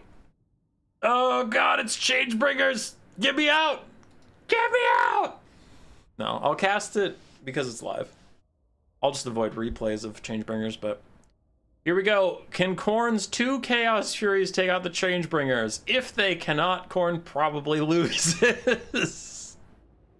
I don't want to be cynical, but the Changebringers can just, you know, get right above Skulltaker and delete him, or get right above the Gorgon and get a ton of damage out, and all you have is 2 Chaos Furies to deal with it. I'm very concerned. Because he doesn't have a Rampage either. Scarbrand is super risky to bring, but like pretend he has Scarbrand and you could at least Rampage the Changebringers into melee and kill him. That could be a thing, but literally 2 Chaos Furies is all we have to stop those Changebringers from going burr. What's your opinion using the Steam Tank against the box of direct shooting by using it as a rolling cover for something like Greatswords? Luigi, that would be very cool. That wouldn't be efficient. It depends on the shooting. If they have a bunch of archers, then sure. But the problem is the greatswords are a very wide unit. And if you go narrow, then there's 2 options. Let's say you go narrow, right? You go in a narrow column, you're directly behind the steam tank. You can't shoot past it. Well, since you've gone narrow, your line is so long that the archers can fire up and over the steam tank and still hit greatsword units, so they won't be obstructed. Or they're firing straight at you, and most straight at you shots are armor piercing, so your steam tank's going to be taking a bunch of armor piercing shots, which is probably what your opponent wants to do anyway. And I know it has 75% damage resistance on the front, but still it will take some decent damage. So I think it would look super cool, but if you're asking me if it's tactically like ever the correct decision, not really. And to change that to be more tactically correct is if steam tanks came in a proportional set. Because normally, for the tank support you're talking about, you don't have 1 tank to 120 soldiers, right? You have 1 tank to a squad of, like, 12. So the steam tanks would have to kind of be like gyrocopters, where there's 4 or 5 steam tanks in a steam tank unit. So they take up more space, and they're more useful as a blocker. But greatswords just outnumber them too much, so it's too many people trying to hide behind 1 object. Hopefully that was a decent answer. The spirit of the idea, yeah, a steam tank's good at blocking small arms fire from infantry, for sure. The problem is just how big the infantry unit is.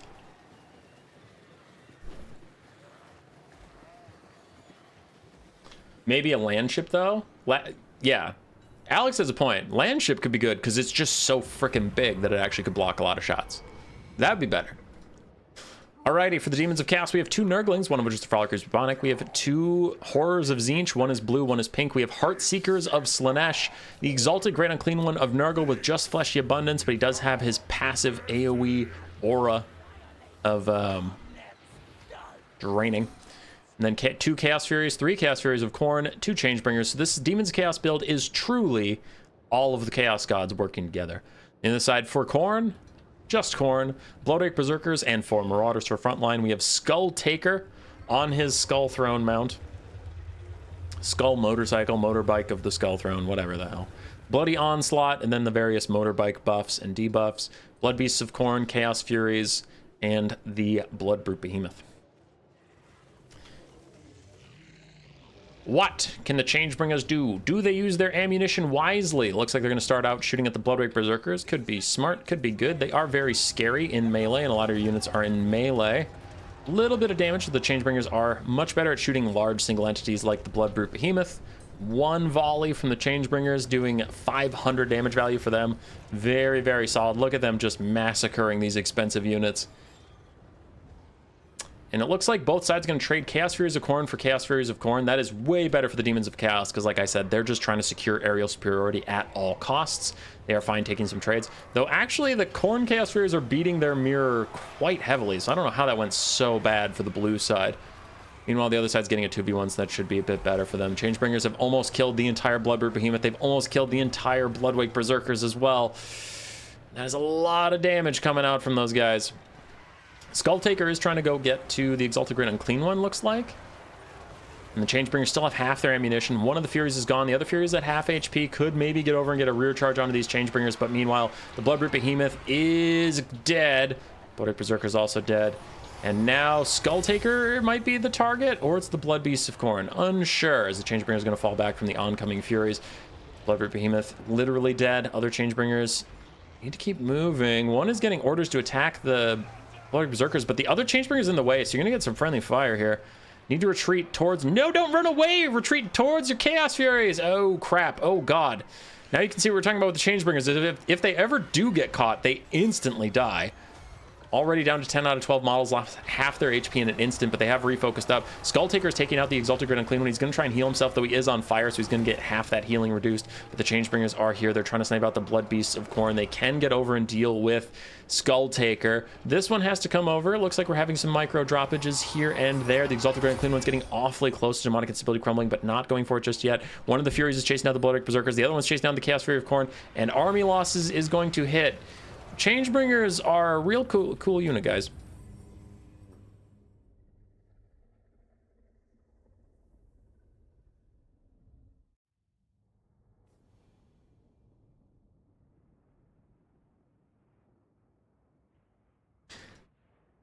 I feel very justified in my rant about Changebringers earlier.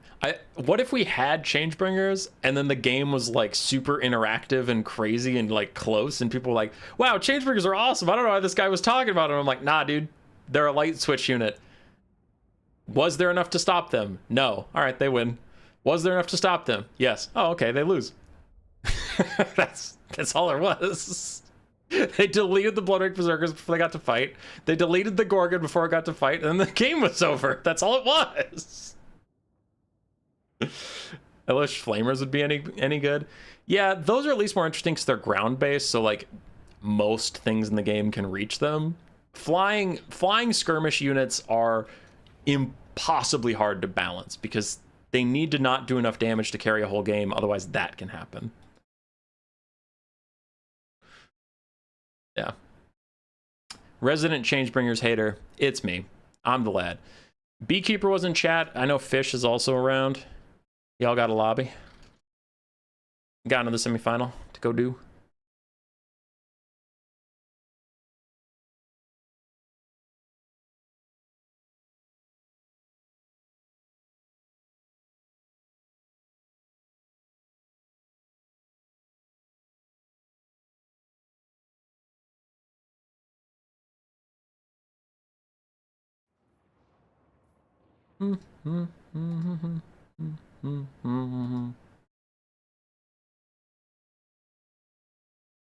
Beekeeper sent me a code.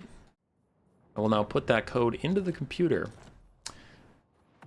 I will appear in their lobby. That is not the right password. What is your password? Why isn't it 123? I'm upset. It's not 1234. 122333. Oh. Oh. Oh. Disgusting. I don't like that. It's objectively the wrong password to have. Slaanesh and Beastmen!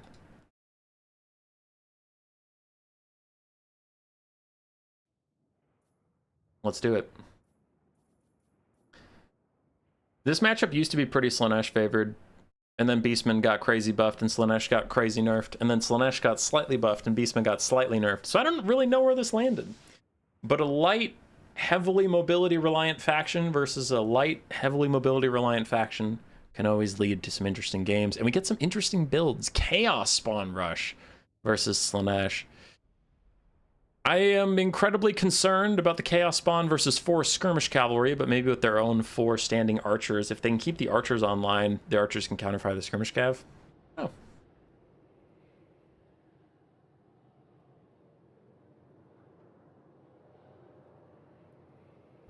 Yeah, I don't know.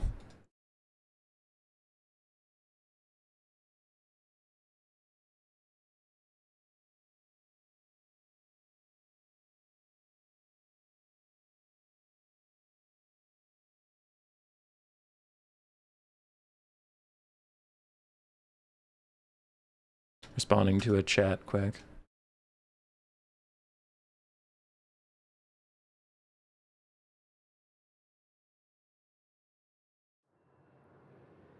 Okay. Okay. Okay. Okay.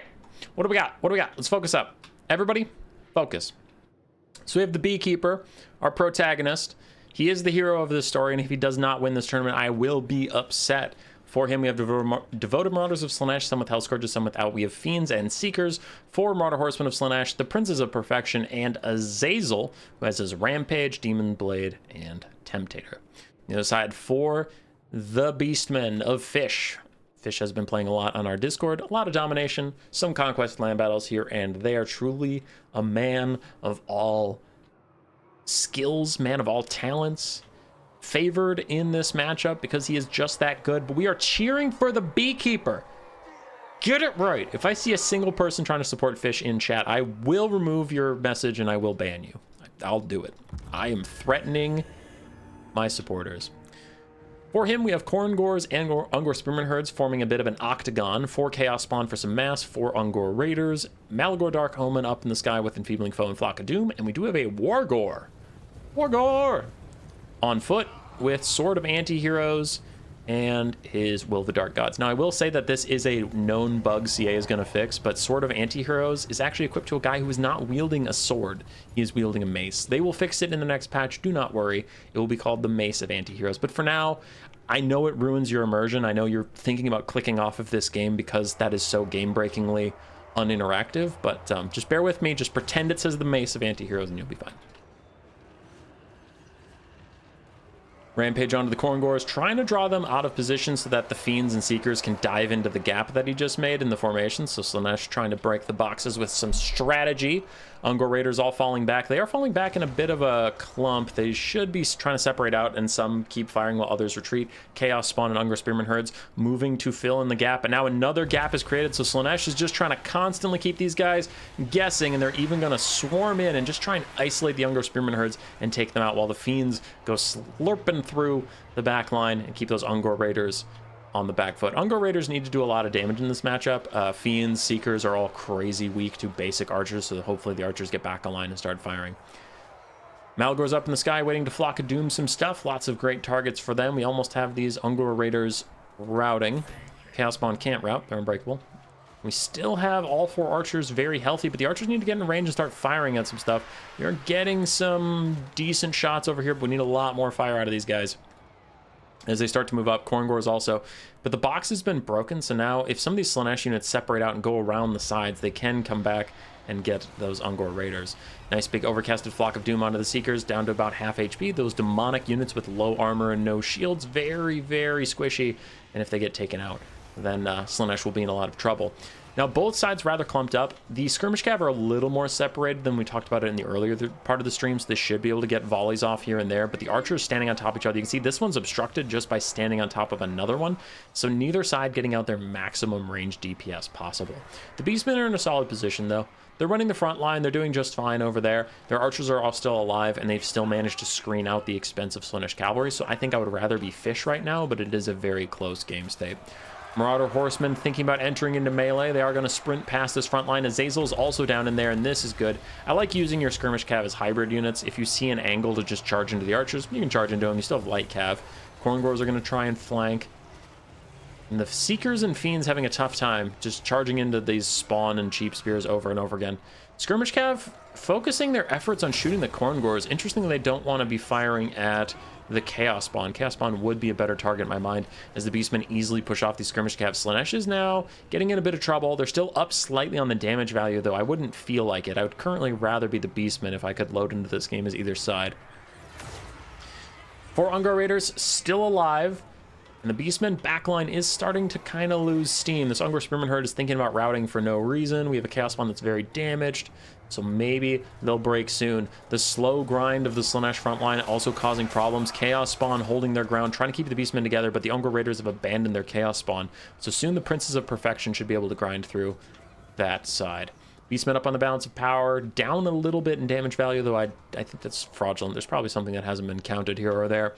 Fiends and Seekers very low on HP, starting to creep into the back. It looks like they're just going to go for a flat-out rear charge onto the Khorne, and that could do a lot of damage, though. A Flock of Doom gonna hurt these guys, and it looks like that might not be Hammer and Anvil for much longer, as their Anvil is about to crack and break.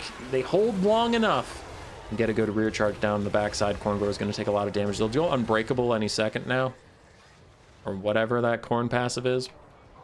There it is. So they're Unbreakable, and just like that, Slaanesh is backing off, but these Seekers are about to Demonic Instability crumble away.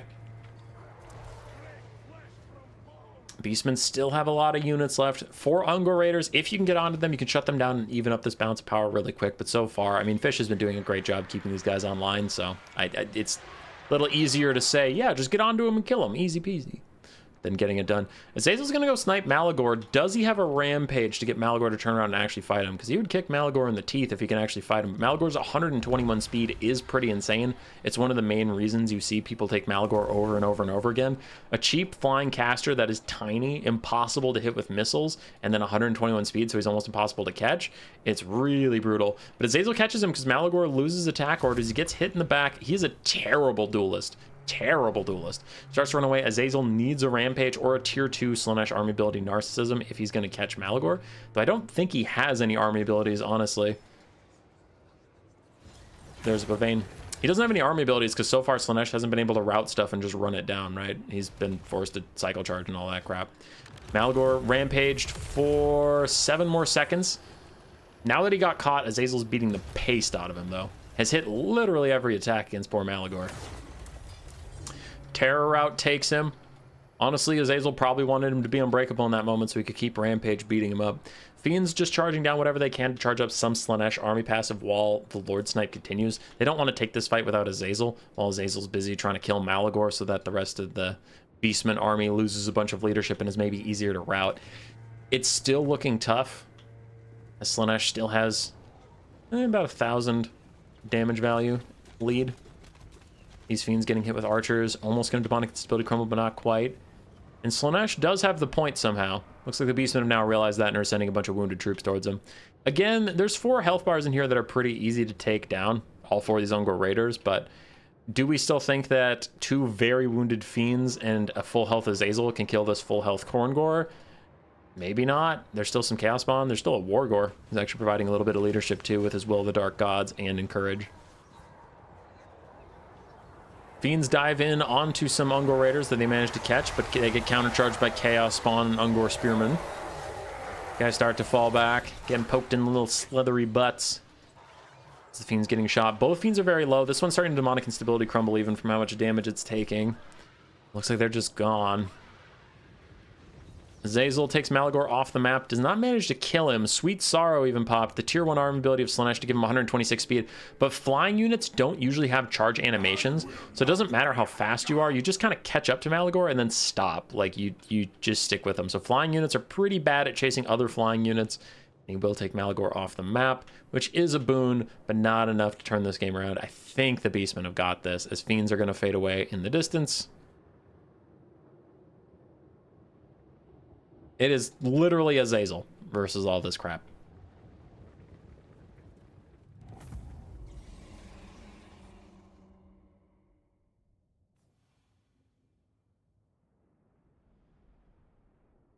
I should have canceled one of the Blood Beasts and get 4 Furies instead of 2 7 mod? Probably. Yeah, because like you're so threatened by Changebringers. Or even like the Angels of Decay, Death's Head's Plague Drowns. Like you don't even have to go Changebringers. Like Khorne needs to bring a lot of anti-air into Demons of Chaos because of the threat of Sky Cheese, but you also need to bring a lot of blob breaking. So you might want to take like 4 Marauder Horsemen with throwing axes. I don't know. It's tough. There's a reason Demons of Chaos and Dwarves are the 2 factions generally considered to be top of everyone's tier list. In Demons of Chaos, it's the wildly diverse builds they can bring.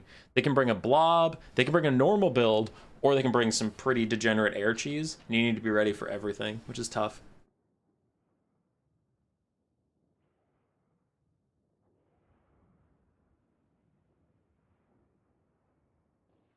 Hey, Codex. Doing good, dude. Doing good.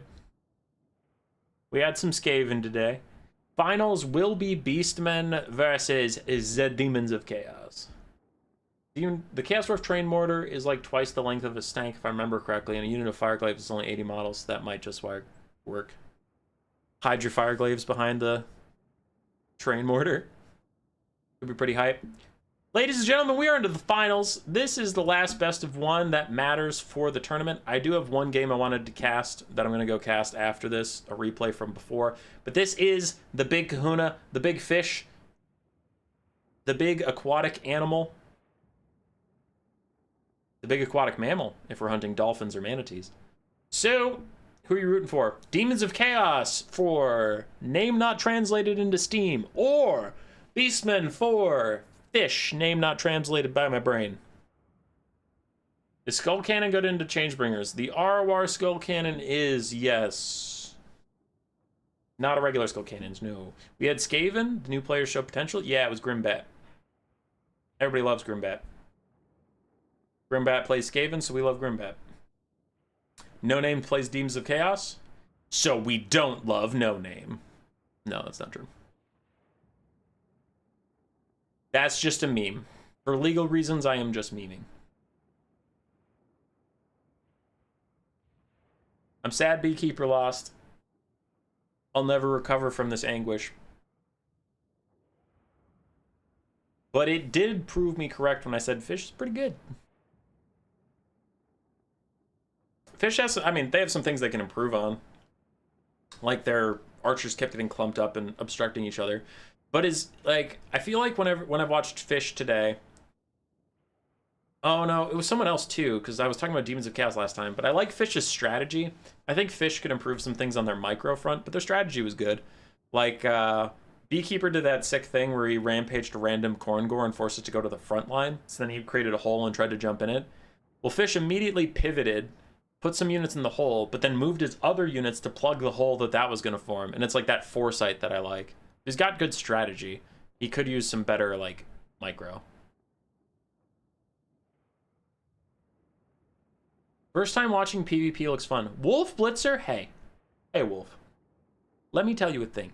PvP in this game is the best. If you're a campaign player, you're objectively wrong. And here's why. Campaign? Stinky. Why would you play it? Multiplayer? Super boss. I rest my case. No, I like PvP. I also play campaign. I've recently been making some videos that aren't just multiplayer focused because videos that are made for campaign get a lot more views and we're trying to grow the channel. But I do like when certain players pop in and say like, oh, stick to multiplayer, you don't know campaign. I'm like, dude, just because I don't stream campaign doesn't mean I haven't played it. I've beaten every campaign in this game on Legendary. Not a lot of people know that because it's not a relevant thing I bring up when I'm doing multiplayer content, but I have played a lot of campaign. I still know how to play it. And I generally, now because I'm a multiplayer scumlord, I generally focus on in-battle stuff to win. I don't do as much of like, oh, if you get 13 of this hero, you can increase your income and your capital to like $10 million, or here's this diplomacy cheese you can do, or whatever. I generally just focus on building a good army and like playing battles really well to win my campaigns. But some of the posts on my YouTube videos that have to do with campaign are like, this multiplayer scumbag doesn't know what he's talking about. I played a campaign streamer.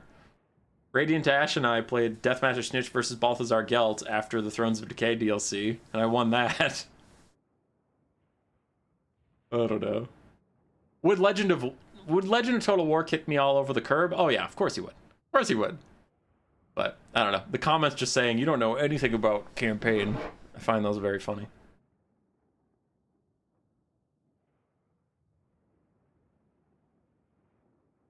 If you join this stream, leave a like and subscribe and join Discord. And tell Human Boy the mods need a wage increase. They do. Mo Diddle, campaign stinky.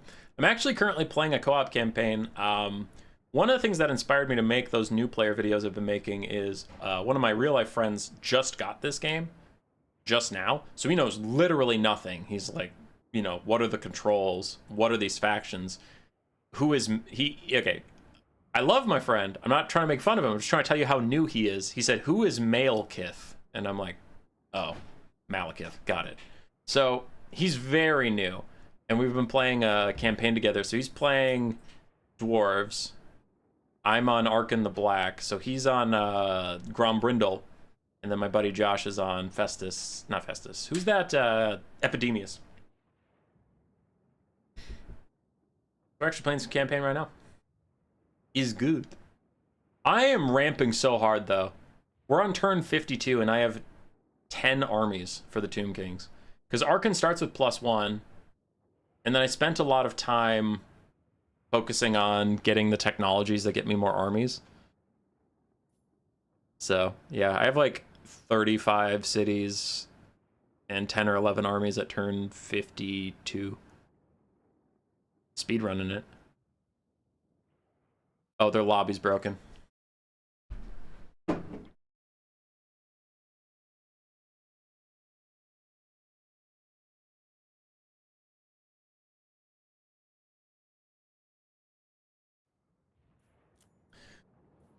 I got a message to players, their lobby's broken.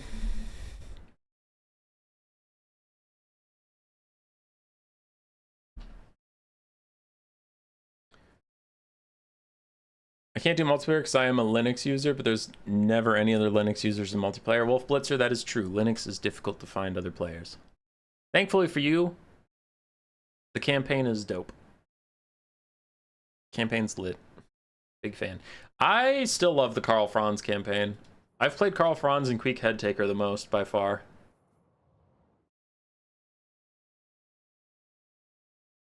Queek because he's my favorite character. Franz because his campaign's actually really cool.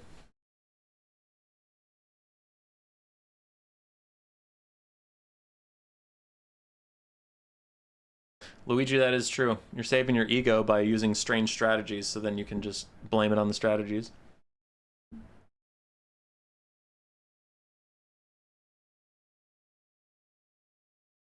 I got the old world rulebook this month. They renamed Malekith to Malarian in German. Huh. Malarian. By the blood of Malarian.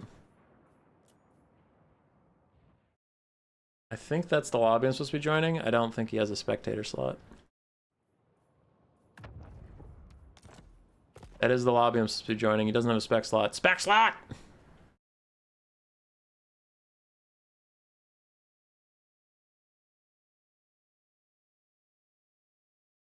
Oh boy. 2 games left. There was a funny replay I wanted to go watch from Hot Fiery Potato. And then there's this finals. Never had the patience for Tomb Kings and campaign. There are things to smash. The only restriction to said smashing would be the bankruptcy inflicted death. Yeah, but when I'm playing with my buddies, I can always tab out when they're doing stuff that I'm not involved in. Like if someone's taking a while to do some diplomacy, or they're in a battle that I chose not to participate in, so I just hit spectate, and then I can like answer some emails, browse Reddit, check out the Discord, talk to people on my Discord who I haven't answered messages from, make thumbnails for some videos that are being made, and then just talk to them, you know? But that's, I only do that if there's like nothing going on. Like my friend was playing Epidemius, so he's Nurgle. So his army is like literally 8 Plague Bearers, 8 Exalted Plague Bearers, 2 Beasts of Nurgle, and his Lord. And that's it. And when he loads into an army or whatever, our new player friend takes some of his army. He takes some of his army, and the enemy is AI. And I'm like, I'm just gonna spectate. You don't need my help to order all of your Plague Bearers to walk forward and grind the enemy to death.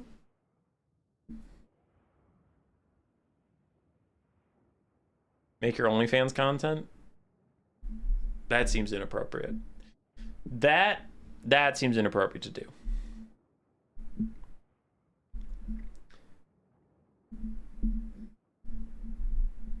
All right, we're into the finals. We had to make a new lobby because sometimes if the original host of the lobby leaves, it bugs out. Oh, okay. That one took a while to start too. I was like, no way. Those are Beasts of Nurgle and Exalted Pink Horrors in multiplayer. This no-name build is crazy, and I say no-name because his name doesn't translate into Steam, so I don't know what to call him. On the other side, for Fish, that is a more regular, more hinged Beastmen build. This Demon's Chaos build is unhinged. This is the most unhinged thing I've ever seen in my entire life. I can't even. If he wins this game, he's a legend, but I think Fish has got this. Looking at the builds, like, I just don't know. I don't know. He's cooked too hard. Chef put the oven on 700 degrees for 3 hours and chucked a tomato into it. Burned it to a crisp. You just lost to Alethanar and Tequila's Tourney. Makes me feel bad about it. What? I just lost to Alethanar and Tequila's Tourney. Oh, okay. Trugdar was like, I didn't do anything. Don't you pin this on me. Don't worry about it, dude. High Elves are OP. It's well known. For the unhinged Demons of Chaos build that I'm very much a fan of, I hope the best for it. I don't think it's going to win, but I hope the best for it. It would be hype if it did. We have Pink Horrors and Exalted Pink Horrors, 3 Plague Bearers of Nurgle in the front line, Screamers of Tzeentch, 2 Beasts of Nurgle as well, and an Exalted Lord of Change with pink and blue fire. His wings are moving very slowly, which makes me concerned. On the other side, for the Beastmen, we have Ungor Spearman Herds, Zongors, Ungor Raiders, 3 Ungor Raiders total. We have a Great Brave Shaman of Death with just Fate of Buna. Then we have triple Tuskor Chariot, Centaurs, Harpies, and Razagor Herds.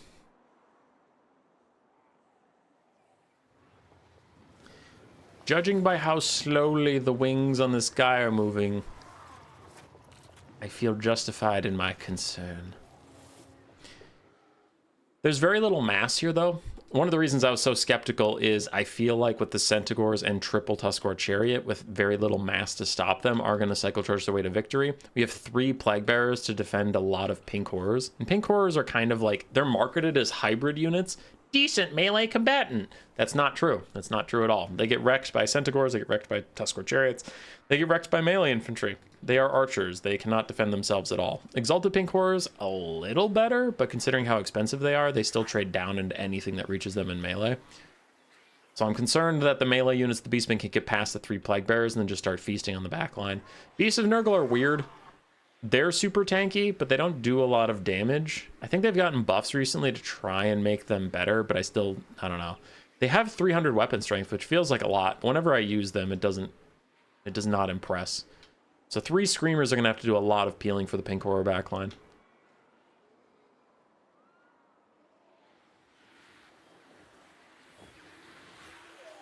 I am concerned. Exalted Lord of Change. He's changing the world one spell at a time. You think there are poor people? No, a blue fire makes it fine.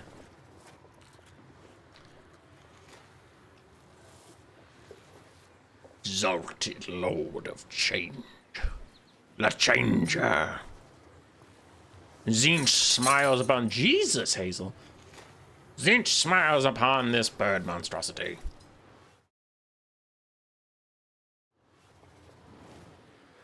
Dun, dun, dun, dun, dun. The players are mentioning to each other that it's very laggy, and No Name said he might have a computer problem.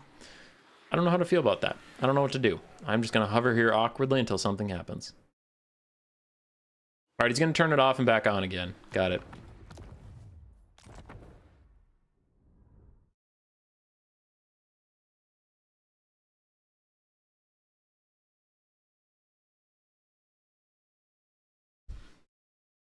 All right, they'll be back. I'm going to go cast that replay while we wait for them to get reset up. This replay that I wanted. So this one is not the finals. This is, we have Hot Fire Potato versus I'm going to choke Ice Frog. Take that, Ice Frog. Kislev versus Chaos Dwarves. For Kislev, they have no caster. If this player wants feedback, you always want to bring a caster of some kind. If you don't want feedback, if you're just doing your own thing, that's fine. You do whatever you want.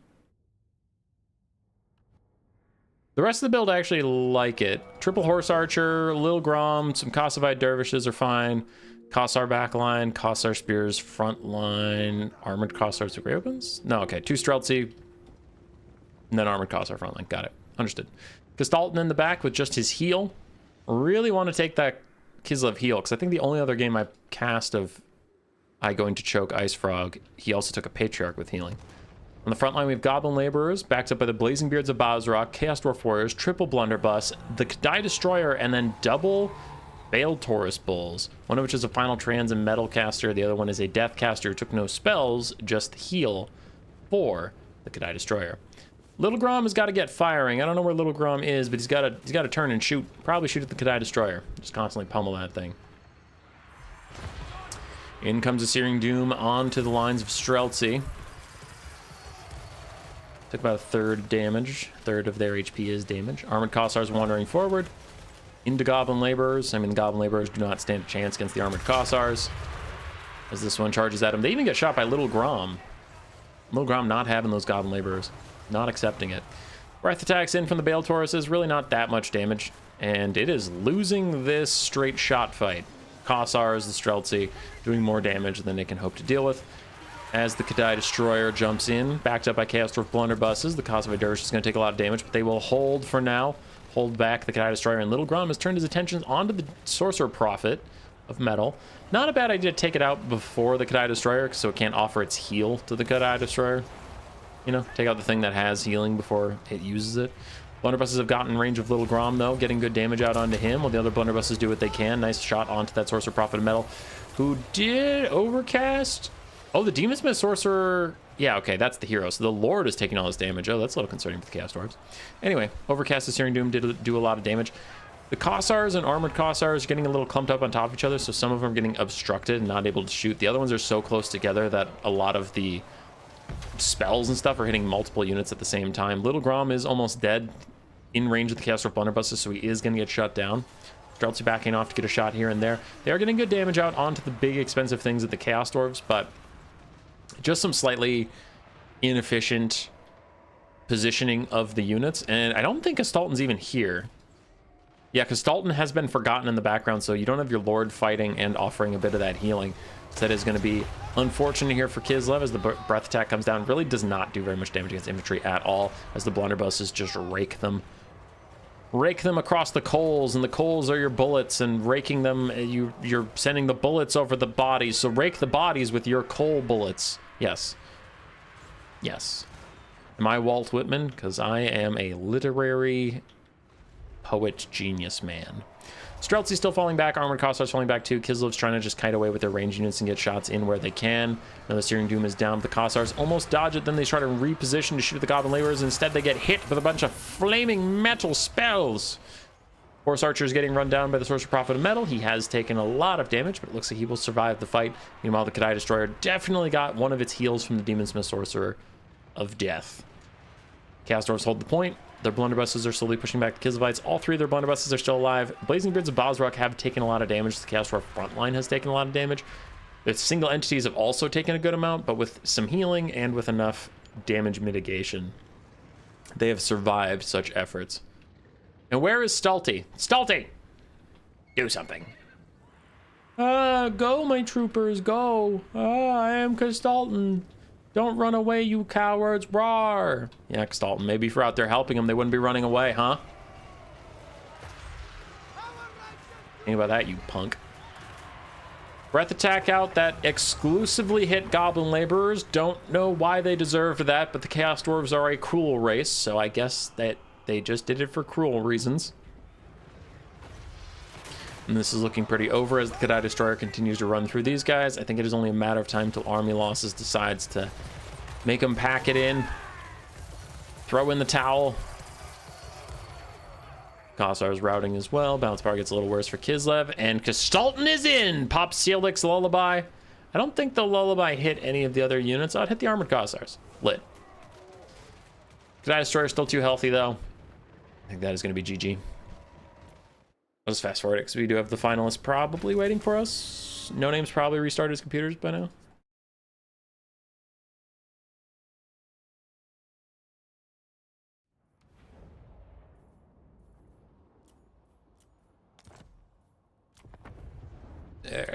All right.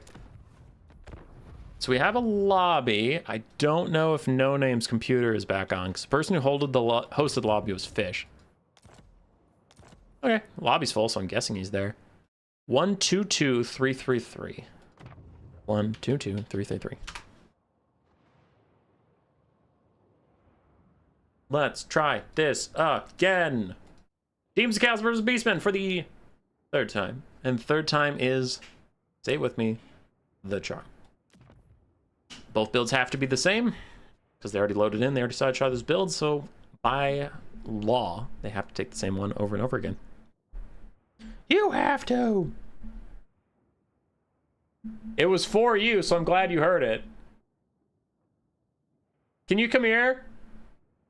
Okay, camera's off, so don't worry about that.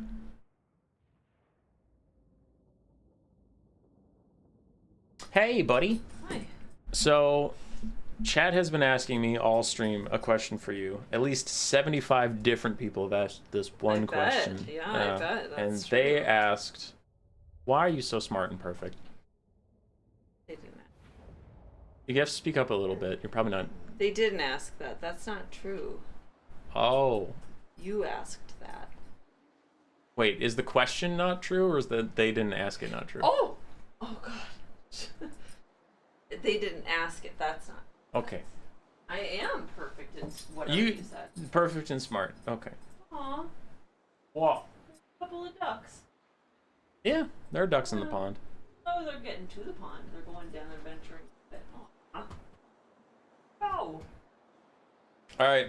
Both our animals are hanging off of a cliff. What?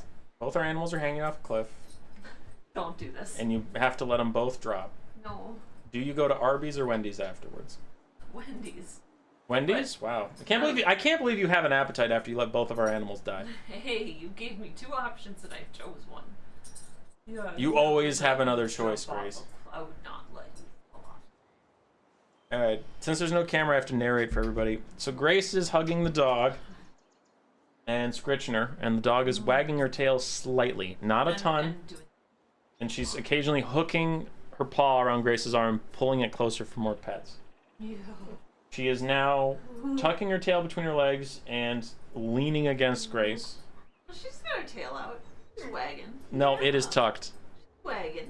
Hazel has now taken Grace's wallet and knocked her down. Well, she would do that, yeah. Yeah. That's accurate. That's very on brand. Oh, Grace called the police. That's crazy. There's now a manhunt for my dog. My dog stole my money. My dog stole my money. Oh. I punched the wall. Punch it. Okay. You almost sound like Yeah, this is the final game, so get out of here. yeah. Get out of here! Good luck, whoever is fighting. Get out of here! I have to be professional. Get out! Hazel, you too. Leave. Okay. Phoenix King's there. Hi, Grace. We did in fact ask, but the second part was, but wound up with hummus. Oh, that's mean, Will. Aw. I refuse to read your JK. Same builds, same everything. We're back into it, and his wings are flapping much better, so it looks like No Name's computer restart has helped a lot. Pink and blue fire for his spells, 3 Plague Bearers, 3 Pink Horrors, 2 Exalted Pink Horrors, 3 Screamers, and 2 Beasts of Nurgle. On the other side, we have Zongors, Ungor Spearman Herds, as we mentioned before, 3 Ungor Raiders, 3 Tuskor Chariots, 3 Centigors, 2 Razorgore Herds, and a Great Bray Shaman of Death. My money is on the Beastmen. Wolf Blitzer, that's a good place to put your money. I've never seen an Arby's or a Wendy's in my life, Alex Hodgins. Are you not a Midwestern American? You dare.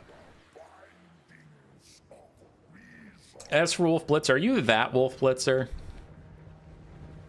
First blue fire of the game going to cast on Tuskor Chariots. Is it overcast or not? It looks like it is not, but watch the tendrils slowly creeping towards the Tuskor Chariots. What could they possibly... Ow, damage! Ow, our faces! All 4 of them get hit. A little bit of damage out. And the Exalted Lord of Change falls back.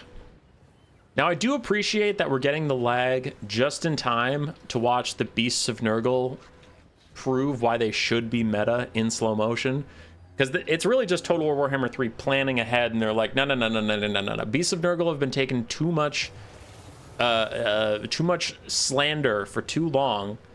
We have to show these fools why they're OP. So slow the game down, make sure they don't miss it. Don't miss a thing.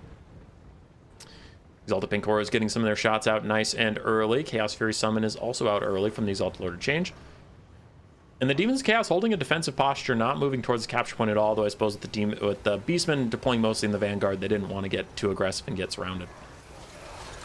Zongors and the Ungor Spearman Herds running straight into the Plague Bearers. Plague Bearers already taking a bit of damage, though, from these Ungor Raiders. I mentioned before, Plague Bearers are fantastic at melee, but they are weak to a lot of things, and one of those things is cheap archers, which the cheap archers getting to fire in. We can see the Plague Bearers already taking more damage than they did the entire game versus the Greenskins that one time. Harpies chasing around the Screamers of Tzeentch. Screamers don't really want that fight, as Centaurs have already gotten onto the back line, getting good charges onto the Pink Horrors. Meanwhile, jumping in from the Exalted Lord of Change with pink fire down the side, enough to tear out and even shatter some of the Beastmen units. Now, the Beastmen probably wanted to use the fact that they outnumber the 3 Plague Bearers in melee. It seems like they're taking 2v1 fights versus the Plague Bearers, but I would rather they spread out and just send one person to the Plague Bearer and send the other person around to disrupt some of the Pink Horrors. I think that would be a better use of their time.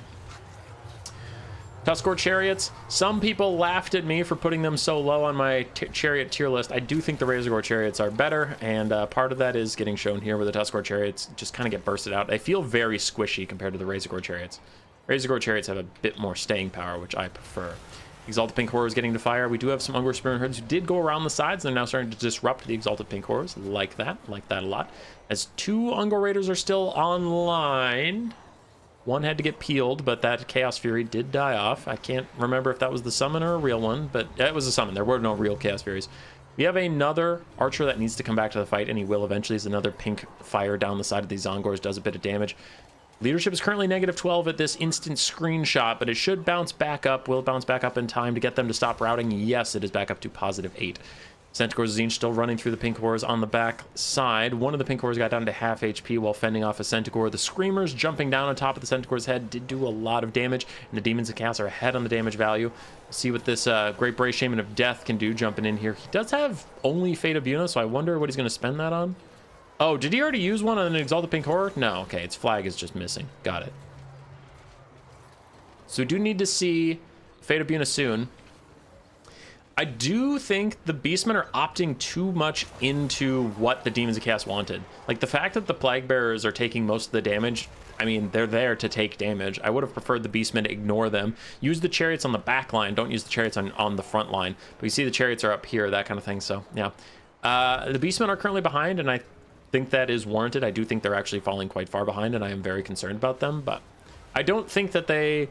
I think they had to play a little dirtier.